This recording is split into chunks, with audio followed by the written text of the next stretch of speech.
ನಮಸ್ಕಾರ ಸ್ನೇಹಿತರೆ, ಎಲ್ಲರಿಗೂ ಸ್ಟಡಿ ಡೇಸ್ ಕನ್ನಡ ಯೂಟ್ಯೂಬ್ ಚಾನಲ್ಗೆ ಸ್ವಾಗತ. ಸ್ನೇಹಿತರನ್ನ ಇವತ್ತಿನ ಒಂದು ವಿಡಿಯೋದಲ್ಲಿ ಫೆಬ್ರವರಿ 13 ಮತ್ತು 14 ಒಂದು ಕನ್ನಡ ಎಪಿಸೋಡ್ನ ಸ್ಟಾರ್ಟ್ ಮಾಡೋಕ್ಕಿಂತ ಮುಂಚಿತವಾಗಿ ಯಾರಾದರೂ ನಮ್ಮ ಚಾನಲ್ಗೆ ಸಬ್ಸ್ಕ್ರೈಬ್ ಆಗಿಲ್ಲ ಅಂದರೆ ಚಾನಲ್ನ ಸಬ್ಸ್ಕ್ರೈಬ್ ಮಾಡಿ, ಶೇರ್ ಮಾಡಿ, ಲೈಕ್ ಮಾಡಿ ಮತ್ತು ಬೆಲ್ ಐಕನ್ನ ಕ್ಲಿಕ್ ಮಾಡಿ. ಬಿಕಾಸ್ ನಾವು ವಿಡಿಯೋ ಅಪ್ಲೋಡ್ ಮಾಡಿದಾಗ ನಿಮಗೆ ಬೇಗನೆ ನೋಟಿಫಿಕೇಶನ್ ಬರುತ್ತೆ. ಒಳ್ಳೆಯ ಜೋಶೊಂದಿಗೆ ಇವತ್ತಿನ ಒಂದು ಕನ್ನಡ ಎಪಿಸೋಡ್ನ ಸ್ಟಾರ್ಟ್ ಮಾಡೋಣ. ನೋಡಿ, ಮೊದಲನೇ ಪ್ರಶ್ನೆ ಅಂತ ಕೇಳಿದ್ದಾರೆ. ನೋಡಿ, ಕನಿಷ್ಠ ಬೆಂಬಲ ಬೆಲೆ ಯಾವುದಕ್ಕೆ ಸಂಬಂಧಿಸಿದೆ ಅಂತ ಪ್ರಶ್ನೆಯನ್ನ ಕೇಳಿದ್ದಾರೆ. ಅದಕ್ಕೆ ಸರಿಯಾಗಿರ್ತಕ್ಕಂಥ ಉತ್ತರ ಯಾವುದಂದ್ರೆ ದಟ್ ಈಸ್ ಮೊದಲನೇ ಆಪ್ಷನ್ ಕೃಷಿ. ಇದಕ್ಕೆ ಸರಿಯಾಗಿರ್ತಕ್ಕಂಥ ಉತ್ತರವಾಗಿದೆ. ನೋಡ್ರಿ, ಬಹಳ ಇಂಪಾರ್ಟೆಂಟ್ ಆಗಿರ್ತಕ್ಕಂಥ ಪ್ರಶ್ನೆ ಇದು. ಈ ಒಂದು ಮಿನಿಮಮ್ ಸಪೋರ್ಟ್ ಪ್ರೈಸ್ ಅಂತ ನಾವೇನು ಇಂಗ್ಲಿಷ್ನಲ್ಲಿ ಹೇಳ್ತೀವಿ, ತದನಂತರದಲ್ಲಿ ಕನ್ನಡದಲ್ಲಿ ಏನು ಕನಿಷ್ಠ ಬೆಂಬಲ ನೀತಿ ಅಂತ ಹೇಳ್ತೀವಿ. ಸೊ ಈ ಒಂದು ಕನಿಷ್ಠ ಬೆಂಬಲ ಅಥವಾ ಮಿನಿಮಮ್ ಸಪೋರ್ಟ್ ಪ್ರೈಸ್ ಅಂತಕ್ಕಂಥದ್ದು ನಮ್ಮ ಎಕ್ಸಾಮ್ ದೃಷ್ಟಿಯಿಂದಾಗಿ ಇದು KS ಹಿಡಿದು ತದನಂತರದಲ್ಲಿ PC ಲೆವೆಲ್ ಎಕ್ಸಾಮಿನೇಷನ್ಗಳಿಗೂ ಕೂಡ ಈ ಒಂದು UPSC ಎಕ್ಸಾಮಲ್ಲಿ ಕೂಡ ಈ ಮಿನಿಮಮ್ ಸಪೋರ್ಟ್ ಪ್ರೈಸ್ ಮೇಲೆ ಕ್ವಶನ್ಸ್ಗಳನ್ನು ಕೇಳಿದ್ದಾರೆ.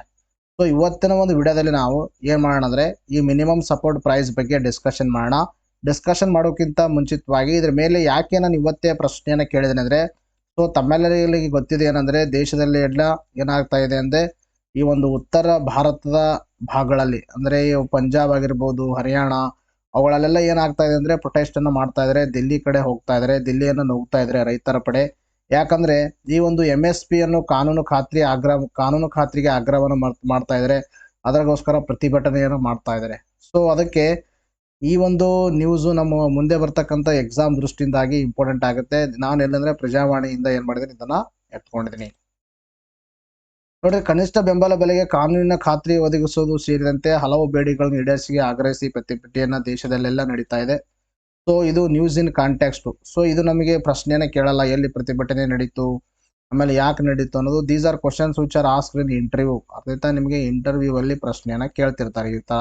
ಅರ್ಥಾಯ್ತಾ, ಪ್ರತಿಭಟನೆ ಕಾರಣಗಳೇನು ಅಂತಕ್ಕಂಥದ್ರ ಬಗ್ಗೆ. ಸೊ ನಮಗೇನು ಗೊತ್ತಿರ್ಬೇಕಂದ್ರೆ ವಾಟ್ ಈಸ್ MSP ಫಸ್ಟ್ ಪ್ರಶ್ನೆ.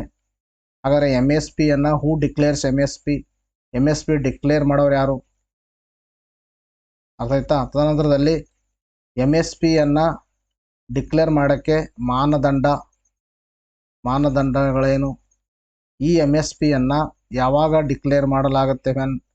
ಆಮೇಲೆ ಈ MSP ಅನ್ನ ಎಷ್ಟು ಕ್ರಾಪ್ಗಳಿಗೆ ಡಿಕ್ಲೇರ್ ಮಾಡಿದ್ದಾರೆ? ಆಮೇಲೆ ಈ MSP ಅನ್ನ ಡಿಕ್ಲೇರ್ ಮಾಡೋಕ್ಕೆ ಯಾವ ಸಮಿತಿ ಇದೆ?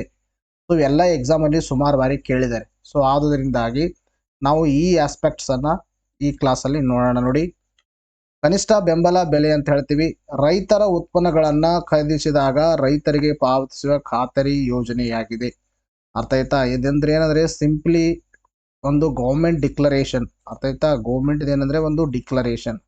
ಹಾಗಾದ್ರೆ ಏನದು ಡಿಕ್ಲರೇಷನ್ ಅಂದ್ರೆ ಏನ್ ಡಿಕ್ಲರೇಷನ್ ಮಾಡುತ್ತಂದ್ರೆ ಗೌರ್ಮೆಂಟು ರೈತರಿಗೆ ಒಂದು ಪ್ರಾಮಿಸ್ ಅನ್ನ ಮಾಡುತ್ತೆ. ಯಾರಿಗೆ? ರೈತರಿಗೆ ಏನು ಮಾಡುತ್ತೆ? ಒಂದು ಪ್ರಾಮಿಸ್ ಮಾಡುತ್ತೆ. ಹಾಗಾದ್ರೆ ಏನದು ಪ್ರಾಮಿಸ್ ಅಂದ್ರೆ ರೈತ ಬೆಳೆದಿರ್ತಕ್ಕಂಥ ಯಾವುದೇ ಉತ್ಪನ್ನಗಳಾಗಿರ್ಬೋದು. ಅರ್ಥ ಆಯ್ತಾ? ಅಂದ್ರೆ ಕೆಲವೊಂದು ಉತ್ಪನ್ನಗಳು ಯಾವುದೇ ಅಂದ್ರೆ ಎಲ್ಲವಲ್ಲ, ಸುಮಾರು 22 ಉತ್ಪನ್ನ ಇದಾವೆ. ಈ 22 ಉತ್ಪನ್ನಗಳನ್ನ ರೈತ ಬೆಳೆದಿದ್ರೆ ಆ ಉತ್ಪನ್ನಗಳನ್ನ ಸರ್ಕಾರ ಖರೀದಿ ಮಾಡುವಾಗ, ಅರ್ಥ ಆಯ್ತಾ, ಸರ್ಕಾರ ರೈತರಿಂದ ಖರೀದಿ ಮಾಡುವಾಗ ಒಂದು APMCಗಳ ಮುಖಾಂತರ ನಾನು ಈ ಬೆಲೆಗಳ ಕೆಳಗೆ ನಿನ್ನಿಂದ ಖರೀದಿ ಮಾಡಲ್ಲ, ಅಂದ್ರೆ ಮಿನಿಮಮ್ ಪ್ರೈಸು ಇದರ ಕೆಳಗಡೆ ನಾನು ಖರೀದಿ ಮಾಡಲ್ಲ, ಇಷ್ಟು ಪ್ರೈಸ್ ಕೊಟ್ಟೆ ರೈತರಿಂದ ನಾನು ಖರೀದಿ ಮಾಡ್ತೀನಿ ಅಂತ ಸರ್ಕಾರ ಏನು ಮಾಡುತ್ತೆ, ಒಂದು ಡಿಕ್ಲರೇಷನ್ ಅದಂತರ ಅಥವಾ ಒಂದು ಅಸೂರೆನ್ಸ್ ಅನ್ನ ಕೊಡುತ್ತೆ. ಸೊ ಇದಕ್ಕೆ ನಾವು ಏನು ಕರಿತೀವಿ? ಮಿನಿಮಮ್ ಸಪೋರ್ಟ್ ಪ್ರೈಸ್ ಅಂತ ಹೇಳ್ತೀವಿ. So it is one of the big issue. ಅರ್ಥಾಯ್ತಾ? ನಮಗೆ ನೋಡಕ್ಕೆ ಈಸಿ ಅನಿಸುತ್ತೆ, ಬಟ್ ರೈತರ ಮಕ್ಕಳಿದ್ದಾಗ ಗೊತ್ತಾಗುತ್ತೆ ಅವ್ರಿಗೆ ಏನಂದ್ರೆ ಈ ಒಂದು ಸಮಸ್ಯೆ ಯಾಕೆ ಇಂಪಾರ್ಟೆಂಟ್ ಅಂದ್ರೆ ರೈತ ಒಂದು ದಿನದ ಒಂದು ವರ್ಷ ಪೂರ್ತಿ, ಅರ್ಥಾಯ್ತಾ, ವರ್ಷ ಪೂರ್ತಿ ದುಡಿದನ್ನ ಅವನಿಗೆ ಬೆಂಬಲ ಸಿಗಲಿಲ್ಲ ಅಂದ್ರೆ, ಅರ್ಥಾಯ್ತಾ, ಅವನು ಒಂದು ಬೆಳೆದಿರ್ತಕ್ಕಂಥ ಬೆಳೆಗೆ ಬೆಲೆಯನ್ನೇ ಸಿಗದಿಲ್ಲ ಅಂದ್ರೆ ಅವನು ಅಲ್ಲಿ ಪ್ರಯತ್ನ ಮಾಡಿರ್ತಕ್ಕಂಥದ್ದು, ಅವನು ದುಡಿದಿರ್ತಕ್ಕಂಥದ್ದು ಎಲ್ಲ ಏನಾಗುತ್ತೆ? ವ್ಯರ್ಥವಾಗುತ್ತೆ. ಸೊ ವ್ಯರ್ಥ ಆದ್ಮೇಲೆ ಏನಾಗುತ್ತೆ? Automatically it lead in productivity ಏನಾಗುತ್ತೆ? ಆಟೋಮೆಟಿಕಲಿ ಮುಂದಿನ ದಿನಮಾನಗಳಲ್ಲಿ ಏನಾಗುತ್ತೆ? ಕುಸಿತವಾಗುತ್ತೆ. ಬಿಕಾಸ್ ರೈತರಿಗೆ ಏನಾಗಲ್ಲ? ಇನ್ಕಮ್ ಬರಲ್ಲ ಅಂದ್ರೆ ರೈತರು ಏನು ಮಾಡಲ್ಲ, ಅದನ್ನ ಎಕ್ಸ್ಪೆಂಡಿಚರ್ ಮಾಡೋಕ್ಕಾಗಲ್ಲ. ಎಲ್ಲಿ ಇನ್ಪುಟ್ಸ್ಗಳು ಅವುಗಳನ್ನ ಖರೀದಿ ಮಾಡುವಾಗ. So it ultimately leads to the less in productivity.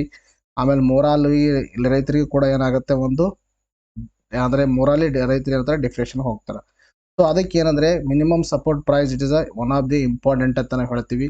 So ಹಾಗಾದ್ರೆ ಈ ಮಿನಿಮಮ್ ಸಪೋರ್ಟ್ ಪ್ರೈಸ್ ಅನ್ನ ಯಾವ ಒಂದು ಆಯೋಗ ಅಥವಾ ಯಾವ ಒಂದು ಕಮಿಟಿ ಡಿಸೈಡ್ ಮಾಡುತ್ತೆ ಅಂತ ಎಕ್ಸಾಮಲ್ಲಿ ಸುಮಾರಿಗೆ ಬಾರಿ ಕೇಳಿದರೆ. ಅದ್ಯಾವುದರೆ CACP ಅಂತಕ್ಕಂಥ ಕಮಿಟಿ. ಕನ್ನಡದಲ್ಲಿ ಕೃಷಿ ವೆಚ್ಚಗಳು ಮತ್ತು ಬೆಲೆಗಳ ಆಯೋಗ ಅಂತ ಹೇಳ್ತೀವಿ, ಅಥವಾ commission for agriculture and cost and prices ಅಂತ ಹೇಳ್ತೀವಿ. ಅದು commission for agriculture cost and prices ಅಂತಕ್ಕಂಥ ಒಂದು ಸಮಿತಿಯ ಶಿಫಾರಸಿನ ಮೇರೆಗೆ ಏನು ಮಾಡಲಾಗುತ್ತೆ ಅಂದರೆ ಈ ಕನಿಷ್ಠ ಬೆಂಬಲ ಬೆಲೆ ಏನೇನು ಮಾಡ್ತಾರೆ ಡಿಸೈಡ್ ಅನ್ನು ಮಾಡಲಾಗುತ್ತೆ. ಹಾಗಾದರೆ ಈ ಒಂದು CACP ಅಂತಕ್ಕಂಥ ಸಮಿತಿ ಯಾವ ಸಚಿವಾಲಯದ ಅಡಿಯಲ್ಲಿ ಕಾರ್ಯನಿರ್ವಹಿಸುತ್ತಂದ್ರೆ ಇದು ರೈತ ಕಲ್ಯಾಣ ಸಚಿವಾಲಯದಲ್ಲಿ ಏನು ಮಾಡುತ್ತಂದ್ರೆ ಕೆಲಸವನ್ನ ಮಾಡುತ್ತೆ. ಯಾವುದು CACP ಅಂತಕ್ಕಂಥ ಕಮಿಟಿ. CACP ಅಂದ್ರೆ commission for agriculture cost and prices, ಕನ್ನಡದಲ್ಲಿ ಕೃಷಿ ವೆಚ್ಚಗಳು ಮತ್ತು ಬೆಲೆಗಳ ಆಯೋಗ ಅಂತ ಹೇಳ್ತೀವಿ. ಇದರ ಶಿಫಾರಸಿನ ಮೇರೆಗೆ ಪ್ರಧಾನಮಂತ್ರಿಯವರ ಅಧ್ಯಕ್ಷತೆ ಒಂದು ಆರ್ಥಿಕ ವ್ಯವಹಾರಗಳ ಕ್ಯಾಬಿನೆಟ್ ಸಮಿತಿ, ಆಯ್ತಾ, cabinet committee on economic affair ಅಂತ ಹೇಳ್ತೀವಿ, CACEA ಆಯ್ತಾ. CACEA ಅಂತಕ್ಕಂಥದ್ದು ಬೇರೆ, ತದನಂತರದಲ್ಲಿ CACP ಅಂತಕ್ಕಂಥದ್ದು ಬೇರೆ. ಇಲ್ಲಿ ಹೇಳಿದೀನಿ ನೋಡಿ, CACP ಅರ್ಥ, ಎರಡಕ್ಕರಲ್ಲೇ ವ್ಯತ್ಯಾಸ ಗೊತ್ತಿರಲಿ. ಈ ಒಂದು CA ಮತ್ತು CACP ಆಯ್ತಾ, ಇದಕ್ಕೆ ಹೇಳಿದೀನಿ ನೋಡ್ರಿ. CACP ಒಂದು ಶಿಫಾರಸಿನ ಮೇರೆಗೆ ಈ ಒಂದು CCEA ಅಂತಕ್ಕಂಥ ಕಮಿಟಿ ಏನು ಮಾಡುತ್ತಾ ಫೈನಲಿ ಡಿಸೈಡ್ ಮಾಡುತ್ತೆ. ಸಿಂಪ್ಲಿಫೈ ಗೊತ್ತಿರಬೇಕು. ಫಸ್ಟ್ ಏನಂದ್ರೆ ಒಂದು ಕಮಿಟಿ, ಆ ಕಮಿಟಿ CACP ಅಂತಕ್ಕಂಥದ್ದು, ಆ ಕಮಿಟಿಯ ಒಂದು ಶಿಫಾರಸಿನ ಮೇರೆಗೆ ಪ್ರಧಾನಮಂತ್ರಿಯವರ ಅಧ್ಯಕ್ಷತೆಯಲ್ಲಿರ್ತಕ್ಕಂಥ cabinet committee on economic affair ಏನು ಮಾಡುತ್ತೆ ಡಿಸಿಷನ್ ಅನ್ನು ತಗೊಳುತ್ತೆ. ಇಟ್ ಮೀನ್ಸ್ ದ್ಯಾಟ್ ಈಗ ಒಂದು ಯಾವುದೇ CACP ಒಂದು ಏನೋ ಒಂದು ನಿರ್ಧಾರ ತಗೋತು, ಇಷ್ಟು ಫಿಕ್ಸ್ ಮಾಡ್ರಿ ಅಂತ ಒಂದು ರೆಕಮೆಂಡೇಶನ್ ಅನ್ನು ಕೊಡ್ತು. ಆ ರೆಕಮೆಂಡೇಶನ್ಗೆ ಫೈನಲ್ ಅನುಮೋದನೆ ಕೊಡೋದು ಯಾರಂದ್ರೆ ಈ ಒಂದು cabinet committee on economic affair. ಇದಕ್ಕೆ ಚೇರ್ಮನ್ ಯಾರು ಇರ್ತಾರಂದ್ರೆ ಪ್ರಧಾನಮಂತ್ರಿ ಇರ್ತಾರೆ. ಆಯ್ತಾ. ಇನ್ನೊಂದು ಪ್ರಶ್ನೆ ಕೇಳ್ಬೋದು, ಸರ್ CACP ಮಾಡಿರ್ತಕ್ಕಂಥ ಒಂದು ರೆಕಮೆಂಡೇಶನ್ಸ್ಗಳು ಈ ಒಂದು CCEA ಅಂತಕ್ಕಂಥ ಕಮಿಟಿಗೆ ಅದು ಬೈಂಡಿಂಗ್ ಇದೆನೋ ಬೈಂಡಿಂಗ್ ಇಲ್ಲೋ, ನಿರ್ಬಂಧ ಇದೆನೋ ನಿರ್ಬಂಧ ಇಲ್ಲ ಅಂದ್ರೆ it is not A binding on this committee. ಅರ್ಥ ಆಯ್ತಾ, ಈ ಕಮಿಟಿ ಮೇಲೆ ಬೈಂಡಿಂಗ್ ಇಲ್ಲ. ಅರ್ಥ ಆಯ್ತಾ. CACP 22 ಕಡ್ಡಾಯ ಬೆಳೆಗಳಿಗೆ, ಅರ್ಥ ಆಯ್ತಾ, ಎಷ್ಟಂದ್ರೆ ಟೋಟಲ್ 22 ಬೆಳೆಗೆ ನೀಡ್ತಾ ಇದೆ. ಸೊ ಯಾವುದಂದ್ರೆ MSP ಅನ್ನು ನೀಡ್ತಾ ಇದೆ. ಹಾಗೂ ಕಬ್ಬಿನ ಮತ್ತು ನ್ಯಾಯಯುತ ಲಾಭದಾಯಕ ಬೆಲೆಯನ್ನು ಶಿಫಾರಸು ಮಾಡುತ್ತದೆ. ಅರ್ಥ ಆಯ್ತಾ, ನಾನು ಈಗ ಹೇಳಿನಿ CACP ಅಂತಕ್ಕಂಥ ಕಮಿಟಿ ಏನು ಮಾಡುತ್ತೆ, ನಾಟ್ ಓನ್ಲಿ MSP ಏನು ಮಾಡುತ್ತೆ ರೆಕಮೆಂಡೇಶನ್ ಮಾಡುತ್ತೆ, ಅದಲ್ಲದೆ ಇನ್ನೊಂದು ಹೇಳ್ತಾರೆ ಫೇರ್ ಅಂಡ್ ರೆಮ್ಯುನರೇಟಿವ್ ಪ್ರೈಸ್ ಅಂತ ಹೇಳ್ತೀವಿ, important. FRP it is solely related to, ಯಾಕಂದ್ರೆ ಇದಕ್ಕೆ ಎದಕ್ಕೆ ಸಂಬಂಧಪಟ್ಟಿದೆ, ಇದು ಕಬ್ಬಿನ ಬೆಳೆಗಾರಿಗೆ ಸಂಬಂಧಪಟ್ಟಿದೆ. ಫೇರ್ ಅಂಡ್ ರೆಮ್ಯುನರೇಟಿವ್ ಪ್ರೈಸ್ ಅಂತ ಹೇಳ್ತೀವಿ, ಗೊತ್ತಿರಬೇಕು, ಇಂಪಾರ್ಟೆಂಟು. ಸೊ ಇದನ್ನು ಕೂಡ ಯಾವುದು ರೆಕಮೆಂಡೇಶನ್ ಮಾಡುತ್ತಂದ್ರೆ CACP ಅಂತಕ್ಕಂಥ ಕಮಿಟಿ ಏನು ಮಾಡುತ್ತೆ ರೆಕಮೆಂಡೇಶನ್ ಅನ್ನ ಮಾಡುತ್ತೆ. ಇದರಲ್ಲಿ 14 ಖಾರಿಫ್ ಬೆಳೆಗಳಿದಾವೆ, ಅಥವಾ 22ರಲ್ಲಿ 6 ರಬ್ಬಿ ಬೆಳೆಗಳಿದಾವೆ, 2 ವಾಣಿಜ್ಯ ಬೆಳೆಗಳನ್ನು ಇದರಲ್ಲಿ ಸೇರಿಸಿದ್ದಾರೆ. ಸೊ ಇವುಗಳ ಬಗ್ಗೆನೂ ಸ್ವಲ್ಪ ನೀವು ನೋಡ್ಕೋಬೇಕು. ರಬ್ಬಿ ಬೆಳೆಗಳು ಯಾವಿದಾವೆ, ಖಾರಿಫ್ ಬೆಳೆಗಳಿದ ಯಾವಿದಾವೆ ಅಂತಕ್ಕಂಥದ್ದು. ಬಿಕಾಸ್ ಎಕ್ಸಾಮ್ ಅಲ್ಲಿ UPSC ಲೆವೆಲ್ ಅಲ್ಲಿ ಯಾವ ಒಂದು ಬೆಳೆಗಳನ್ನ ಇನ್ಕ್ಲೂಡ್ ಮಾಡಿದ್ದಾರೆ, ಯಾವ ಬೆಳೆಗಳನ್ನ ಡಿಸ್ಕಾರ್ಡ್ ಮಾಡಿದ್ದಾರೆ ಅಂತಕ್ಕಂಥದ್ದು, ಮತ್ತು KS ಒಂದು ಪ್ರಿಲಿಮ್ಸ್ ಎಕ್ಸಾಮಿನೇಷನ್ಗಳಲ್ಲಿ ಕೇಳ್ತಿರ್ತಾರೆ. ಸ್ವಲ್ಪ ಇದನ್ನು ಕೂಡ ನೀವು ನೋಡ್ಕೊಂಡಿರ್ಬೇಕು. ನೋಡ್ರಿ, ಇದೇ ತರನಾಗಿ ತಮಗೆ ಕ್ವಾಲಿಟೀಸ್ ಮತ್ತು ಕಂಟೆಂಟ್ ಇರ್ತಕ್ಕಂಥ ನೋಟ್ಸ್ಗಳನ್ನ ಬೇಕಾಗಿತ್ತು ಅಂದ್ರೆ ನಿಮಗೆ ನಾವೇನು ಮಾಡ್ತೀವಿ, ಪ್ರೊವೈಡ್ ಮಾಡ್ತೀವಿ. ನಮ್ಮ ಮ್ಯಾಗ್ಝಿನ್ಸ್ಗಳನ್ನ ಫಾರ್ 15 ಡೇಸ್ಗೆ 20 ಆಗುತ್ತೆ, 1 ಮಂತ್ಗೆ 40 ಆಗುತ್ತೆ. 2023 ಜಾನ್ ಟು ಜಾನ್ 2024ರವರೆಗೆ ನಿಮಗೆ ಎಷ್ಟಾಗುತ್ತೆ 520 ಆಗುತ್ತೆ. 2022 ಜಾನ್ ಟು ಜಾನ್ 2024ರವರೆಗೆ 1020 ಆಗುತ್ತೆ. ಡಿಸ್ಕೌಂಟ್ ಆಗಿ 920 ಸಿಗುತ್ತೆ. ಇದರ ಫೋನ್ಪೇ, ಗೂಗಲ್ ಪೇ, ಪೇಟಿಎಂ ಮುಖಾಂತರ ನಂಬರ್ಗೆ ಪೇ ಮಾಡೋದನ್ನ ವಾಟ್ಸಪ್ ಮುಖಾಂತರ ಪೇಮೆಂಟ್ ಮಾಡೋ ರಿಸಿಪ್ಟ್ ಕಳಿಸಿದ್ರೆ ನಮ್ಮ ನೋಟ್ಸ್ಗಳನ್ನ PDF ಫಾರ್ಮೆಟ್ ಅಲ್ಲಿ ಕಳಿಸ್ತೀವಿ. ನೋಡ್ರಿ, ಇನ್ನೊಂದು ಅನೌನ್ಸ್ಮೆಂಟ್ ಏನಂದ್ರೆ ನಿಮ್ಮ ಒಂದು ಫ್ರೀ ಕೋಚಿಂಗ್ ಎಕ್ಸಾಮಿನೇಷನ್ ಸುಮಾರು ಜನ ಅಟೆಂಡ್ ಮಾಡ್ತಾ ಇದ್ರ. ಸೊ ಅದರಲ್ಲಿ UPSC ಕೆಲವರು ಸೆಲೆಕ್ಟ್ ಮಾಡಿದ್ರ, ಕೆಲವರು KS ಬರಿತಾ ಇದ್ರ, ಕೆಲವರು ಗ್ರೂಪ್ C ಬರಿತಾ ಇದ್ರ. ನೋಡಿ, ಇವೆಲ್ಲ ಎಕ್ಸಾಮಿನೇಷನ್ಗಳಿಗೆ ನಾನು ನಿಮ್ಗೆ ಹೇಳ್ತಾ ಇದ್ದೀನಿ, current affairs is the more weightage. ಆಯ್ತಾ, ಕರೆಂಟ್ ಅಫೇರ್ಸ್ ಜಾಸ್ತಿ ಪ್ರಶ್ನೆಗಳನ್ನ ಕೇಳ್ತಿರ್ತಾರ. ನೀವು KE ಎಕ್ಸಾಮಿನೇಷನ್ಸ್ ಅಂದ್ರೆ ನೀವು ಕಂಪಲ್ಸರಿ ಆಗಿ ನಮ್ಗೆ ಡಿಪೆಂಡ್ ಆಗಿ, ಅರ್ಥ ಆಯ್ತಾ, ಪಕ್ಕಾ ಕ್ವಶನ್ಸ್ಗಳು ಬರುತ್ತೆ. ನೀವು ಪ್ರೀವಿಯಸ್ ವಿಡಿಯೋಗಳಲ್ಲೆಲ್ಲ ನಾನು ಹೇಳಿದೀನಿ, ಪ್ರೂಫ್ ಮಾಡಿನೂ ಹೇಳಿದೀನಿ. ಅರ್ಥ ಆಯ್ತಾ. ನೀವು ಕಂಪಲ್ಸರಿ ಕರೆಂಟ್ ಅಫೇರ್ಸ್ ಅನ್ನ ಓದಿಲ್ಲ ಅಂದ್ರೆ ಎಕ್ಸಾಮ್ ಅನ್ನ ಪಾಸ್ ಮಾಡೋದು ಬಹಳ ಕಷ್ಟ. ಸುಮಾರು ಜನ ಲಾಸ್ಟ್ ಟೈಮು ಬರೀ ನಮ್ಮ ಕರೆಂಟ್ ಅಫೇರ್ಸ್ ಓದೇ ಪಾಸ್ ಮಾಡಿದ್ದಾರೆ. ಅರ್ಥ ಆಯ್ತಾ. ಕರೆಂಟ್ ಅಫೇರ್ಸ್ ಅದ್ರ ಜೊತೆಗೆ ನಾವು ಹಿಂದೆ ಸ್ಟ್ಯಾಟಿಕ್ ಇನ್ಫಾರ್ಮೇಶನ್ ಕೊಟ್ಟಿರ್ತೀವಿ, ಅದನ್ನೇ ಬರೆದ್ಬಿಟ್ಟೆ ಪಾಸ್ ಆಗಿ 58, 59, 60 ಮಾರ್ಕ್ಸ್ ಅಂತ ತೆಗೆದು ಏನ ಮಾಡಿದರೆ IAS ಕೋಚಿಂಗ್ ಅನ್ನು ತೆಗೆದುಕೊಂಡಿದ್ದಾರೆ. ಸೊ ಅದಕ್ಕೆ ನಾನು ಹೇಳ್ತಾ ಇದ್ದೀನಿ, ಯಾರ್ಯಾರು ನೀವು ತಗೊಂಡಿಲ್ಲ ತಗೊಳ್ಳಿ. ಮಿನಿಮಮ್ 1.5 ವರ್ಷದ ಕರೆಂಟ್ ಅಫೇರ್ಸ್ ಓದಿ. 1.5 ಇಯರ್ಸ್ ಕರೆಂಟ್ ಅಫೇರ್ಸ್ ನೀವೇನು ಮಾಡಬೇಕು, ಓದಲೇಬೇಕು. ಅರ್ಥ ಆಯ್ತಾ. ನೋಡಿ, PDF ಫಾರ್ಮೆಟ್ ಅಲ್ಲಿ ನಿಮಗೆ ನಾವು ಕಳಿಸ್ತೀವಿ. ಇದೆಲ್ಲ ಪ್ರೈಸನ್ಸ್ ಕೊಟ್ಟಿದ್ದೀವಿ. ಒಂದು ಬಾರಿ ನಿಮಗೆ ಯಾರು ಹೊಸಬಿದ್ದವರಿಗೆ ನೋಡಲಿ ನಮ್ಮ ಮ್ಯಾಗ್ಝಿನ್ ಯಾವ ತರ ಇರ್ತದೆ. ಮ್ಯಾಗ್ಝಿನ್ ಇರುತ್ತೆ ಫ್ರಂಟ್ ಪೇಜು. ಆಮೇಲೆ ನಿಮಗೆ ಇದರಲ್ಲಿ ನೋಡಿ ಕಂಟೆಂಟು ನಿಮಗೆಲ್ಲ ಡೆಪ್ತ್ ಇನ್ಫಾರ್ಮೇಷನ್ ಇರುತ್ತೆ. ಅರ್ಥ ಆಯ್ತಾ? ನಾವೇನು ಕ್ಲಾಸಲ್ಲಿ ಮಾಡ್ತೀವಿ ಅದೆಲ್ಲ ಇನ್ಫಾರ್ಮೇಷನು ಮತ್ತು ಎಕ್ಸ್ಟ್ರಾ ಇನ್ಫಾರ್ಮೇಷನ್ ಇರುತ್ತೆ. ಕೇವಲ ಕ್ಲಾಸಲ್ಲಿ ಇರೋದು ಮಾತ್ರ ಇರಲ್ಲ, ಎಕ್ಸ್ಟ್ರಾ ಇನ್ಫಾರ್ಮೇಷನು ಎಕ್ಸಾಮಿಗೆ ಏನು ಇಂಪಾರ್ಟೆಂಟ್ ಇದೆ ಅದಷ್ಟನ್ನೇ ಹಾಕ್ತೀವಿ ನಿಮಗೆ. ಇವೆಲ್ಲವನ್ನು ಓದಾದ ಮೇಲೆ ನಿಮಗೆ ಪ್ರಾಕ್ಟೀಸ್ ಮಾಡೋಕ್ಕೆ MCQಗಳು ಸಿಗುತ್ತೆ, ಒನ್ ಲೈನರ್ ಸಿಗುತ್ತೆ, ಎಲ್ಲವೂ ಇದರಲ್ಲಿರುತ್ತೆ. ಅರ್ಥ ಆಯ್ತಾ? ನೀವು ಯಾರು ಕ್ಲಾಸ್ ಮಿಸ್ ಆಗಿದೆ, ಯಾರು ಕ್ಲಾಸನ್ನು ಕೇಳೋಕ್ಕಾಗ್ತಾ ಇಲ್ಲ, ಆಮೇಲೆ ಯಾರಿಗೆ ಇನ್ನೂ ಹೆಚ್ಚಿನ ಮಾಹಿತಿ ಬೇಕು ಅವರು ನಮ್ಮ ಮ್ಯಾಗಝಿನ್ಸ್ಗಳನ್ನು ತೊಗೊಂಡು ಏನು ಮಾಡ್ಬೋದು ಅಂದರೆ ನೀವು ರಿವೈಸ್ ಮಾಡ್ಬೋದು ಮತ್ತು ಅದನ್ನು ಏನು ಮಾಡ್ಬೋದು ಈಸಿಯಾಗಿ ಓದ್ಕೋಬಹುದು. ಅರ್ಥ ಆಯ್ತಾ? ನೆಕ್ಸ್ಟ್ ನೋಡಿ ನೆಕ್ಸ್ಟ್ ಪ್ರಶ್ನೆ ಏನು ಕೇಳಿದ್ರೆ ಕೆಳಗಿನ ಯಾವ ವಿಧಿಯು ರಾಜ್ಯ ಹಣಕಾಸು ಲೆಕ್ಕಪತ್ರಗಳ ಕುರಿತು ಪ್ರಧಾನ ಮಹಾಲೇಖಕರಿಗೆ ತಿಳಿಸುತ್ತದೆ ಅಂತ ಪ್ರಶ್ನೆ ಕೇಳಿದ್ದಾರೆ. ಅಂದ್ರೆ ಇಲ್ಲಿ ಸಿಂಪಲ್ ಆಗಿ ಏನಂದ್ರೆ ಕ್ಯಾಗ್ ಬಗ್ಗೆ ಕೇಳಿದ್ದಾರೆ.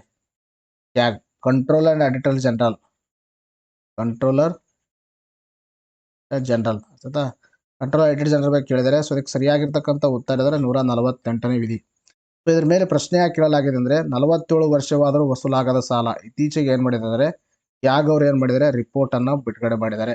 ಸೊ ಕ್ಯಾಗ್ ಅವರು ಯಾರಿಗೆ ಕೊಡ್ತಾರೆ ಅಂದರೆ ಈ ಒಂದು ಲೆಜಿಸ್ಲೇಟಿವ್ ಅಸೆಂಬ್ಲಿಗೆ ಏನು ಮಾಡ್ತಾರೆ ಸಲ್ಲಿಸ್ತಾರೆ. ಆಯ್ತಾ? ರಾಜ್ಯದ ರಿಲೇಟೆಡ್ ಅವ್ರು ಏನು ಮಾಡಿದ್ದಾರೆ ಆಡಿಟ್ ಮಾಡಿದ್ದಾರೆ. ಸೊ ಅದ್ರ ಬಗ್ಗೆ ಡಿಸ್ಕಷನ್ ಮಾಡೋಣ.